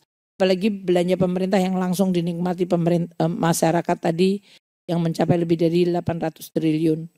Dan APBN akan terus bekerja untuk menjaga perekonomian dan masyarakat. Baik untuk menjaga dari shock sebagai shock absorber atau counter cyclical pada saat terjadinya siklus perlemahan di mana kita harus menarik kembali ekonomi agar tetap tumbuh tapi tetap juga stabil. Demikian teman-teman wartawan, terima kasih. Saya berikan kepada Pak Wamen. Monggo. Terima kasih Bu Menteri untuk paparan APBN bulan sampai dengan bulan Juli 2024 yang volatilitasnya kita lihat di dunia cukup tinggi dan bagaimana kemudian APBN menjadi bumper-bumper dari berbagai macam gejolak supaya masyarakat kita tetap bisa tumbuh dan stabil perekonomiannya. Kami sudah menerima daftar pertanyaan untuk konferensi pers APBN kita. Mungkin untuk teman-teman eselon 1 kita mulai sesuai daftar yang ada di sini saja. Jadi kita mulai dengan Pak Isa, DJA, lalu Pak Suryo, DJP, lalu Pak Asko, DJBC, dan Pak Prima, Pak Febrio, BKF nanti terakhir. Kita mulai dari Pak Isa dulu, moga Pak Isa. Terima kasih Pak Wamen. Ada pertanyaan dari Anggi, MNC, ini mengenai biaya perayaan HUT RI di IKN. Sebenarnya berapa anggarannya? Jadi tahun ini kami menyiapkan anggaran 87 miliar, ya 87 miliar untuk kegiatan perayaan 17-an di IKN. Kalau dibanding tahun lalu di Jakarta itu 53 miliar. Kenaikannya memang terutama karena pengadaan alat-alat upacara yang baru di sana. Itu terutama yang rincian biaya yang besar itu alat-alat upacaranya, kemudian penyiapan sarana fisiknya itu yang memang perlu dilakukan di tempat yang baru di sana. Jamuan juga cukup besar dibanding di Jakarta, terutama mungkin karena memang lokasinya belum tersedia cukup sarana prasarana untuk jamuan ini. Kemudian pertanyaan yang kedua ini mengenai kenaikan anggaran IKN. Ada kenaikan dari 40,6 T tahun ini menjadi 42,5 T. Untuk apa saja? Ini pertanyaan dari Chris Bloomberg. Jadi ini terutama karena untuk memenuhi kualitas dari bangunan-bangunan termasuk juga jalan tol. Jadi di dalam pelaksanaan di lapangan ditemukan beberapa area yang memerlukan penguatan dari bangunannya ataupun jalan tol, sehingga itu perlu ditambahkan anggaran. Ini terutama untuk safety dari jalan tol dan bangunan tersebut. Selain itu juga ada beberapa pekerjaan yang disegerakan tahun ini, itu berupa perbaikan sarana sekolah mulai dari SD, SMP, SMA yang sudah ada di sekitar situ untuk mengantisipasi kepindahan dari beberapa ASN lebih pada tahun ini. Kemudian juga pasar, puskesmas yang ada di sekitar itu juga dilakukan upaya-upaya peningkatan kualitas, perbaikan baik sarana prasarananya sehingga mampu nanti mengantisipasi kedatangan ASN pada tahun ini. Saya rasa itu Pak Wamen untuk menjelaskan beberapa hal mengenai belanja di IKN. Terima kasih Pak Isa. Berikutnya Pak Suryo, seperti biasa banyak pertanyaan. Terima kasih Pak Wamen, izin Ibu Menteri, Pak Wamen, Pak Wamen II dan Bapak Ibu sekalian. Ada beberapa pertanyaan yang coba kami respons. Yang pertama dari Mbak Dian ya. Yang paling gemar bertanya ke saya Mbak Dian dari DDTC Bu. Yang pertama ini terkait dengan mengenai BP orang pribadi UMKM yang di tahun ke-7 harus naik kelas menjadi BP yang tidak lagi menggunakan PPh final. Tadi di quote adalah PP 55 tahun 2022 itu aturan pelaksanaan atau PP pelaksanaan Undang-Undang HPP. Sejatinya bahwa untuk pengenaan tarif 0,5% itu ada di PP 23 tahun 2018 sebetulnya. Jadi di PP 55 kita coba tulis kembali isu yang sama supaya tidak kehilangan track. Jadi secara konten dan konteks nih Mbak Dian dapat saya sampaikan antisipasi apa yang kami lakukan pada waktu ada beberapa wajib pajak yang sudah harus menggunakan skema normal. pada waktu setelah tahun ke-7 wajib pajak menggunakan skema PPh final. Jadi kami tetap terus akan menjalankan sosialisasi dan edukasi sampai ke kantor kami yang terbawah. Di ujung-ujung kantor baik KPP maupun kantor KP2KP kami di seluruh Indonesia. Dan juga kami drive dari pusat untuk bercerita kepada masyarakat secara umum. Kemudian untuk menggunakan ketentuan yang berlaku umum ada 2 sebetulnya pilihan. Ketentuan umum memperhitungkan dengan catatannya penghasilan dan biaya yang dapat dikurangkan sebelum menghitung besarnya penghasilan kena pajak. Normal seperti halnya kita berhitung untung dan rugi, berapa dijual dan berapa biaya atas barang yang dijualnya. Kemudian dapat juga menggunakan norma penghitungan sebetulnya bagi wajib pajak orang pribadi. Norma penghitungan yaitu adalah persentase tertentu dikalikan dengan omset untuk menentukan berapa sih sebetulnya profitability atau penghasilan kena pajak dari wajib pajak yang bersangkutan sebelum dikalikan tarif normalnya. Tapi ada satu kondisi di sana bahwa untuk menggunakan norma itu harus menyampaikan pemberitahuan. Paling tidak pada waktu menyampaikan SPT, yaitu di bulan Maret tahun 2025 paling lambat. Ini yang mungkin menjadi catatan dan cerita, dan saya mohon kepada teman-teman wartawan juga dapat menyampaikannya bahwa untuk dapat menggunakan norma harus menyampaikan pemberitahuan. Kami rekod siapa yang akan menggunakan norma secara sistem akan kita dudukkan dan pada waktu menyampaikan SPT sudah dapat diterima. Sosialisasi pasti akan kami lakukan terus, Bu, sampai. Jadi ini kan masih ada waktu sampai dengan akhir tahun plus 3 bulan di tahun 2025 nantinya. Kami dari kehumasan kami akan terus bercerita terkait dengan hal ini. Kemudian yang kedua, pertanyaan Mbak Dian juga nih mengenai apakah ada wajib pajak yang mengajukan penurunan angsuran ataupun malah menambah angsuran karena situasi yang mungkin booming. Mengenai penurunan angsuran atau penambahan angsuran sepenuhnya kita lihat, kita awasi dari kondisi situasi ekonomi yang ada. Kalau kondisinya sedang turun, wajib pajak berhak untuk mengajukan pengurangan angsuran. Pun sebaliknya, apabila kondisinya memang sedang bagus, wajib pajak malah kita minta untuk meningkatkan angsurannya. Ini jadi situasi yang normal dan kami lakukan pengawasan di setiap kesempatan. Tapi satu hal, catatan besar bahwa turunnya angsuran kemarin karena PPh pasal 25-29 yang dilaporkan di SPT tahun 2023 memang mengalami penurunan. Komoditas sudah mulai turun di tahun 2023. Terrefleksi di SPT tahunan 2023 yang mengalami penurunan. Di setorannya pun juga lebih rendah dibanding dengan setoran dia di tahun 2023 secara massa.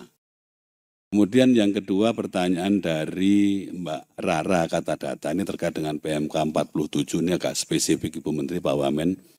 Di PMK 47 ini adalah PMK pelaksanaan dari Undang-Undang Akses Informasi Keuangan. Mungkin sedikit saya sampaikan cerita dulu bahwa Undang-Undang Akses Informasi Keuangan tahun 2017 ada aturan pelaksanaan secara teknis yaitu PMK 70 tahun 2017. Dan PMK 47 ini adalah perubahan ketiga dari PMK 70 itu sendiri. Kira-kira apa notion yang dibawa oleh PMK ini adalah PMK ini kita mencoba untuk mengatur, memberikan menjaga validitas data yang akan kita dapat dan dipertukarkan menjadi lebih valid secara kualitas dan secara ketepatannya. Karena itu di PMK 47 ini ada hal yang diatur di sana, yaitu terkait dengan due diligence yang harus dilakukan oleh perbankan atau lembaga keuangan sebelum membuka rekening. Kemudian yang kedua ada semacam anti penghindaran di sana. Itu di pasal 30A sendiri itu kalau memang nanti teman-teman atau Mbak Rara pengen melihat ada di pasal 30A sebetulnya terkait dengan anti penghindaran. Jadi apabila ada kesepakatan yang ditujukan untuk menghindarkan data dan informasi dipertukarkan, ya kita berhak untuk melakukan evaluasi. Seperti apa seharusnya kejadian data yang harus dipertukarkan itu sendiri. Jadi pasal 30A itu sendiri clear di sana. supaya betul-betul kita harapkan peningkatan validitas data yang dipertukarkan, bukan hanya yang kita pertukarkan keluar negeri, tapi termasuk pun juga yang dipertukarkan dari luar negeri ke Indonesia. Jadi betul-betul ini merupakan kesepakatan bersama di tingkat internasional terkait validitas data ini, karena data ini memang sangat diperlukan pada waktu kita menegakkan hak dan kewajiban perpajakan wajib pajak di masing-masing otoritas.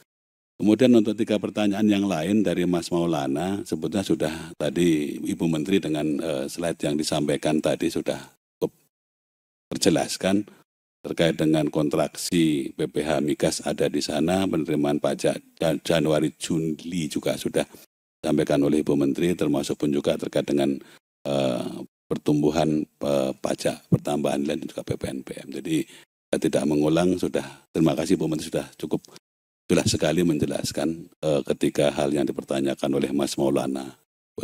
Demikian Pak Wamen dari saya, terima kasih, kami kembalikan Pak. Terima kasih Pak Suryo. Saya nambahkan yang soal PPh final ya. Jadi tahun terakhir lalu kemudian berlaku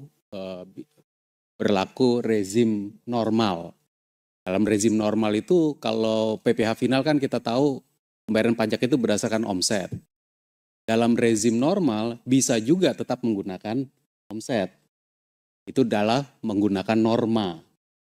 Tapi lapor ke pajak kalau mau ingin tetap pemajakannya berbasiskan omset dan menggunakan norma. Lapor, bisa tetap digunakan. Namun kalau mau pindah ke rezim yang normal, itu kemudian bisa membayar pajak berdasarkan laba. Artinya ada penerimaan, dikurangi biaya, ada laba, bayar pajak. Kalau sampai rugi, ya tidak bayar pajak. Kalau berbasiskan omset, ya dia berbasiskan omset saja. Jadi ini pada dasarnya kembali lagi menjadi pilihan dari para wajib pajak kita. Silakan memilih mana yang paling baik untuk setiap wajib pajak kita. Jadi diberikan pilihan. Oke, jadi supaya itu diperjelas. Bukan hanya sekedar memindahkan cara pembayaran pajak.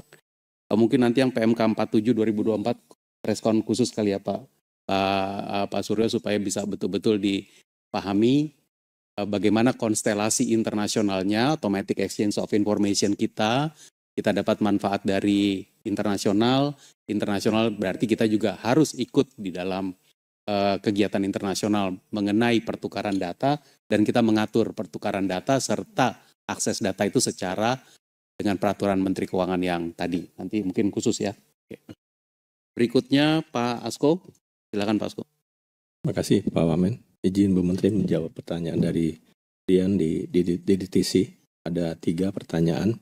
Yang pertama mengenai update implementasi DHE, dapat kami sampaikan bahwa dari saat ini 111 eksportir yang diberikan catatan oleh BI sesuai dengan PP DHE. Kemudian dari 111 DHE eksportir itu kemudian kami sampaikan 43 perusahaan sudah melakukan kewajibannya, 38%, dan masih ada 69 perusahaan yang kemudian belum memenuhi kewajiban DHE-nya hingga sampai dengan saat ini kita masih blokir kegiatan usahanya. Dan ini tentunya konsisten kita lakukan koordinasi dengan BI, mengimplementasikan daripada PP DHE, dan ini tentunya juga mendukung daripada penguatan cadangan devisa kita daripada kebijakan PP DHE itu. Kemudian yang kedua, dia menanyakan mengenai PMK 50 2024, mengenai tata laksana pelayanan dan pengawasan pengangkutan barang tertentu dalam daerah pabean. PMK ini baru diterbitkan dan ini berlandaskan Undang-Undang Kepabeanan, dan kemudian dalam implementasinya kami akan koordinasi dengan Perhubungan dan Kementerian Perdagangan. Untuk Perhubungan kita akan koordinasi dengan surat izin kapal yang ditetapkan oleh Perhubungan, kapalnya yang berlayar dalam kawasan domestik akan di-sharing ke Bea dan Cukai. Kemudian mengenai barang yang akan diawasin, barang tertentu, tentunya masukan dari Permendak. Apakah nanti barang yang dikenakan pembatasan, lartas, apakah barang yang kenakan BK, tentunya harus kita awasin lebih, atau tentu juga bisa juga barang bersubsidi. Pengawasan antar pulau ini sangat penting untuk penguatan pengawasan kita. Jangan sampai kemudian dari modus antar pulau, tapi kemudian dilakukan ship to ship, yang kemudian barangnya dibawa keluar tanpa izin kepabeanan yang sah. Jadi ini bentuk penguatan yang kita lakukan bersama Kemdak dan Perhubungan dalam mengawasin daripada komoditi-komoditi yang wajib untuk memenuhi kewajiban ekspornya. Kemudian tadi terakhir mengenai kebijakan cukai, tentunya 2025 kita akan mengikuti pembahasan dalam bulan Agustus September dengan DPR, dan tentunya kebijakan akan diputuskan bersama. Mungkin itu dari kami. Makasih Pak Wamen. Terima kasih Pak Asko. Saya rasa clear ya tadi tentang 3 pertanyaan untuk Pak Asko. Terakhir Pak Febrio dan Pak Febrio. Terima kasih Pak Wamen. Izin Bu Menteri, Pak Wamen 2. Teman-teman sekalian, ini tadi banyak pertanyaan terkait dengan industri sektor perumahan lebih tepatnya. Tadi juga sudah disampaikan oleh Bu Menteri bahwa realisasi kita sampai 1 semester pertama untuk rumah KPR MBR itu tadi sudah mencapai 109.700 sekian unit.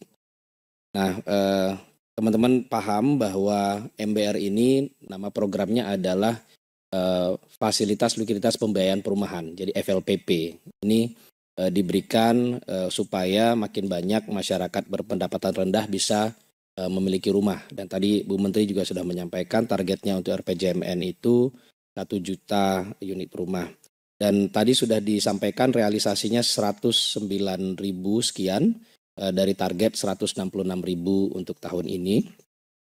Teman-teman sekalian, selain mendapatkan keringanan dalam bentuk bunga yang lebih murah untuk KPR untuk MBR ini, masyarakat yang membeli rumah MBR ini juga mendapatkan subsidi bantuan uang muka sebesar 4 juta rupiah per unitnya. Jadi ini memang memberikan dukungan yang sangat kuat bagi masyarakat yang berpenghasilan rendah terutama untuk memiliki rumah dengan lebih mudah. Harga rumahnya pun sudah kita revisi kemarin di awal tahun. Paling rendah adalah 166 juta rupiah harga rumahnya, dan tergantung daerahnya ada juga harganya yang harus lebih tinggi karena biaya produksi dari rumah di beberapa region itu tidak sama. Nah, di sisi lain artinya ini program yang terus jalan. PLPP, KPR MBR ini terus jalan yang memberikan dukungan banyak sekali bagi masyarakat. Setiap tahun itu rata-rata sekitar 200-an ribu unit rumah untuk MBR. Nah, di sisi lain kita juga memberikan dukungan sisi perumahan juga untuk rumah komersil, jadi di atas MBR. Dan ini beberapa kali kita berikan. Waktu tahun 2021 teman-teman ingat bahwa kita memberikan dukungan ini dan dampaknya sangat besar bagi masyarakat yang bisa membeli rumah di atas MBR, tetapi juga sekaligus mendorong pertumbuhan ekonominya sisi konstruksi dan sisi investasi. Tadi kalau kita lihat bagaimana di tahun 2024 kita sudah mulai memberikan insentif untuk rumah komersil PPN DTP 100%. Nah, ini kita lanjutkan sampai pertengahan tahun 2024, lalu setelah itu akan sudah mulai berkurang di 50%. Dampaknya sudah cukup besar. Untuk semester 1 2024 ini jumlah rumah yang sudah memanfaatkan PPN DTP ini semester 1 itu sebanyak 22.449 unit rumah. Ini akan terus kita kalibrasi dan update lagi nanti ke media untuk realisasi berikutnya. Dan ini tentunya memberikan dorongan kemampuan masyarakat untuk membeli rumah, tetapi juga mendorong sisi konstruksi. Tadi terlihat di pertumbuhan ekonomi kita untuk sektor konstruksi itu tadi tumbuh di atas 7%, dan kita lihat bagaimana dukungannya juga terhadap investasi di sisi belanja dari PDB itu juga tumbuhnya cukup kuat dari sisi belanja untuk membangun bangunan. Itu untuk sektor perumahan. Lalu pertanyaan kedua tadi ada terkait dengan bagaimana perang Timur Tengah ini bisa meluas, lalu dampaknya terhadap harga minyak mentah yang volatile, tentunya APBN akan tetap berperan sebagai shock absorber. Kita bersyukur bahwa pada saat ini secara harga komoditas untuk ICP, kita lihat tadi realisasinya itu kurang lebih sama dengan asumsi kita untuk APBN 2024. Yang cukup deviate itu tadi adalah untuk kursnya tadi di APBN 2024 adalah 15.000. Sejauh ini year to date sudah sekitar 15.900-an. Nah ini tentunya akan menambah beban untuk subsidi dan kompensasi dari energi BBM juga. Akan tetapi kita melihat kemarin sudah dilaporkan di dalam Lapsem untuk sampai akhir tahun outlook kita ini akan tetap masih terkendali dan dalam batas-batas yang cukup bisa kita kelola. Mungkin itu Pak Wamen. Oh satu lagi mungkin ini PPN DTP mobil, kebijakannya sudah ada dan kebijakannya sudah cukup banyak sebenarnya untuk dukungan bagi sektor otomotif, khususnya kalau kita melihat tren untuk globalnya juga mengarah ke mobil yang dan kendaraan yang beremisi lebih rendah. Jadi ini sudah kita bangunkan dengan Perpres, dengan PP yang terkait untuk roadmap maupun juga untuk insentif yang diberikan untuk menuju ke arah kita bisa semakin memiliki kemampuan untuk memproduksi otomotif yang juga sesuai dengan tren dari global yaitu yang emisinya semakin lebih rendah. Kebijakan yang sudah ada akan kita lanjutkan dan ini untuk kemudian memastikan bahwa apa yang sudah kita siapkan kita selesaikan dengan baik sampai akhir tahun. Mungkin demikian Pak Wamen yang bisa kami sampaikan. Terima kasih. Baik, terima kasih Pak Febrio, Bu Menteri. Tanya itu semua pertanyaan yang kita compile dari ALKO. Nih, kami kembalikan ke Bu Menteri. Terima kasih Pak Wamen, teman-teman semuanya. Teman-teman wartawan, seperti tadi kita lihat APBN kita sangat-sangat relevan dan terus bekerja untuk bisa pertama menjalankan undang-undang APBN yang memang sudah ditetapkan antara pemerintah dengan DPR. Walaupun di dalam realisasi selalu ada dinamika yang terjadi. Itu adalah selalu akan terjadi di setiap masa ke masa. Jadi bukan merupakan sesuatu yang baru. Namun setiap dinamika itu pasti ada tantangannya. Nah tahun ini kita tantangannya terlihat sekali dari koreksi harga komoditas. Di sisi lain kita juga lihat ekonomi secara global mengalami tekanan karena faktor ekonomi maupun politik dan sekuritas. Namun kita tetap terjaga baik. APBN kita gunakan juga dan APBN bukannya immune ya. Bukannya dia tidak terpengaruh oleh situasi, pasti terpengaruh. Namun kita akan coba terus sebagai instrumen yang kredibel, sustainable dan efektif untuk tadi menjadi shock absorber, menjadi bumper, menjadi counter cyclical. Dan itu berarti kita lakukan. Selain itu tadi dari berbagai pertanyaan teman-teman kan akan muncul. Kalau kita lihat ada sektor yang memang mengalami tekanan lebih dan membutuhkan apa yang disebut instrumen kebijakan regulasi, maka kita juga merespon tentu dengan bekerjasama dengan kementerian-kementerian terkait. Tadi seperti beberapa industri dari mulai tekstil, produk tekstil, tadi produk karet, kita juga lihat kita akan terus mengikuti dari kementerian terkait yang in charge. Mereka yang lihat apakah perindustrian, perdagangan dan kemudian produknya selalu menggunakan regulasi yang ada di peraturan Menteri Keuangan. Entah itu menggunakan instrumen pajak atau bea cukai.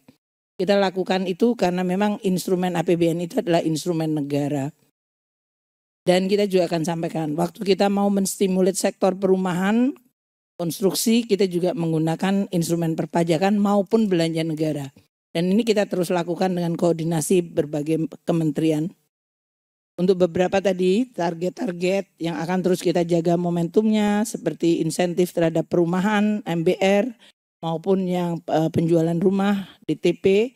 Kemudian untuk berbagai industri yang sekarang sedang menjadi pusat perhatian dalam geopolitik dunia seperti electric vehicle dan baterai. Ini juga kita perlu untuk terus lihat dan monitor secara detail. Kita juga making sure supaya daerah-daerah yang sekarang mengalami boom karena adanya investasi juga siap. Maka saya sudah meminta kepada Pak Luki untuk transfer itu juga difokuskan pada daerah-daerah yang kemudian bisa memiliki imbas positif terhadap masyarakat sekitar dari berbagai investasi-investasi besar yang muncul di daerah masing-masing, karena itu membutuhkan penanganan yang komprehensif dan tentu dukungan support dari APBN kita. Untuk beberapa policy nanti saya minta kepada tim Eselon 1 terutama tadi pajak, bea cukai yang selalu menjadi perhatian. Belanja dari Bu Pak Isa itu untuk memberikan briefing separate ya yang lebih detail supaya juga bisa memberikan tambahan informasi dan kenapanya, karena kadang-kadang teman-teman wartawan membuat sebuah berita mengenai peraturan seolah-olah itu datang dengan sendirinya padahal pasti ada konteksnya. Jadi saya minta teman-teman memberikan konteksnya, kenapa itu muncul, tadinya dari mana, revisi dari apa, dulunya seperti apa, sehingga bisa menjadi, karena jarang ada peraturan itu datang secara ujuk-ujuk itu tiba-tiba nggak ada konteks. Jadi ini saya minta untuk seluruh unit Eselon 1 yang mengeluarkan berbagai peraturan terutama yang mempengaruhi masyarakat untuk aktif di dalam menyampaikan komunikasi secara baik dan secara lengkap detail sehingga teman-teman wartawan juga bisa membantu untuk memberitakan secara baik juga secara lengkap. Ke depan teman-teman wartawan udah tahu sekarang udah tanggal 13, 3 hari lagi Bapak Presiden akan menyampaikan undang-undang RUU APBN 2025. Jadi ini benar-benar etapa terakhir kami. Kami terus berkoordinasi dengan Presiden terpilih, Wapres terpilih, tim transisi atau tim sinkronisasi untuk bisa menyelesaikan RUU APBN 2025 yang akan disampaikan oleh Bapak Presiden. Mungkin namanya juga transisi, pasti akan ada beberapa yang memang merupakan diskresi dari Presiden terpilih, namun karena yang membacakan dan menyampaikan ke DPR adalah Presiden saat ini, pasti akan ada hal yang mungkin tidak 100% harus ditetapkan pada saat terjadinya undang-undang. Nanti kita akan coba untuk terus berkomunikasi. Seperti biasa tanggal 16 Agustus Bapak Presiden menyampaikan pidato di DPR paripurna. Dan sorenya kami menyampaikan konferensi pers untuk APBN 2025. Untuk juga menjelaskan posturnya, pos-pos mana yang penting. Ini adalah berdasarkan koordinasi antara pemerintahan saat ini dengan Presiden terpilih, Wapres terpilih. Untuk kedepannya tentu kita juga akan mengawal karena selama 1,5 bulan sampai dengan 19 September itu DPR membahas RUU APBN tersebut. Baik dengan badan anggaran, komisi terkait 1 sampai dengan 11. Dan karena ini yang membahas adalah kabinet saat ini dengan DPR saat ini, padahal ini adalah nanti yang menjalankan adalah kabinet yang akan datang dan DPR akan datang, pasti nanti juga akan ada semacam situasi yaitu memang pemerintah yang akan datang diberikan diskresi yang tentu akan lebih banyak in charge untuk bagaimana menjelaskan dan juga untuk menavigasi APBN 2025. Mengelolanya sebagai instrumen yang terus dijaga karena memang sangat-sangat penting.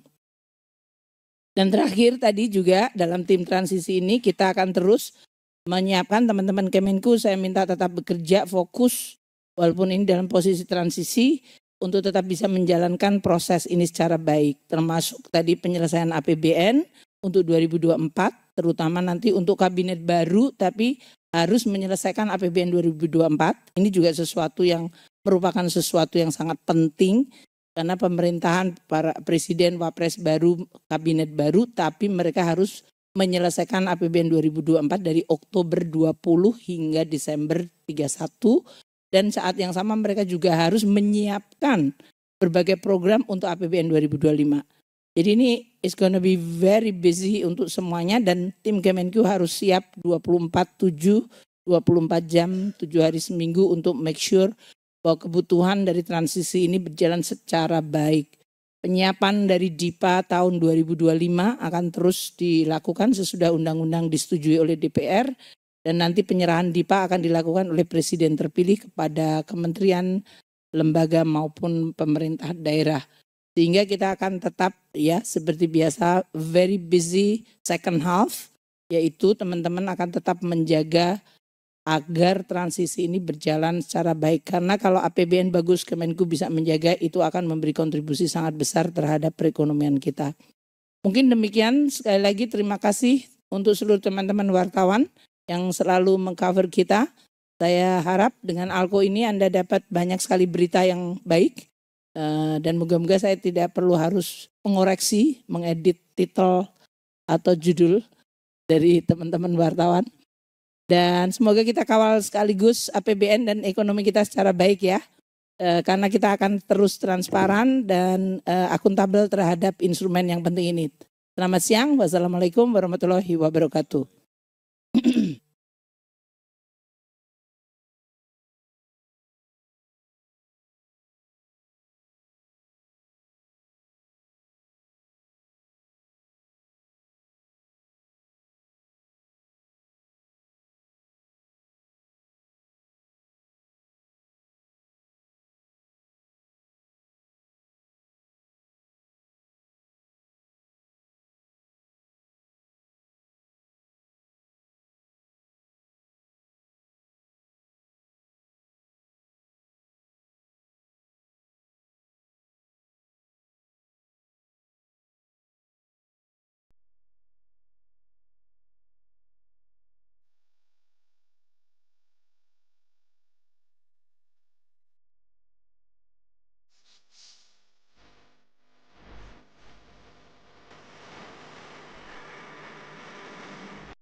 Jelajahi cara baru mendapatkan informasi. Download Metro TV Extend sekarang.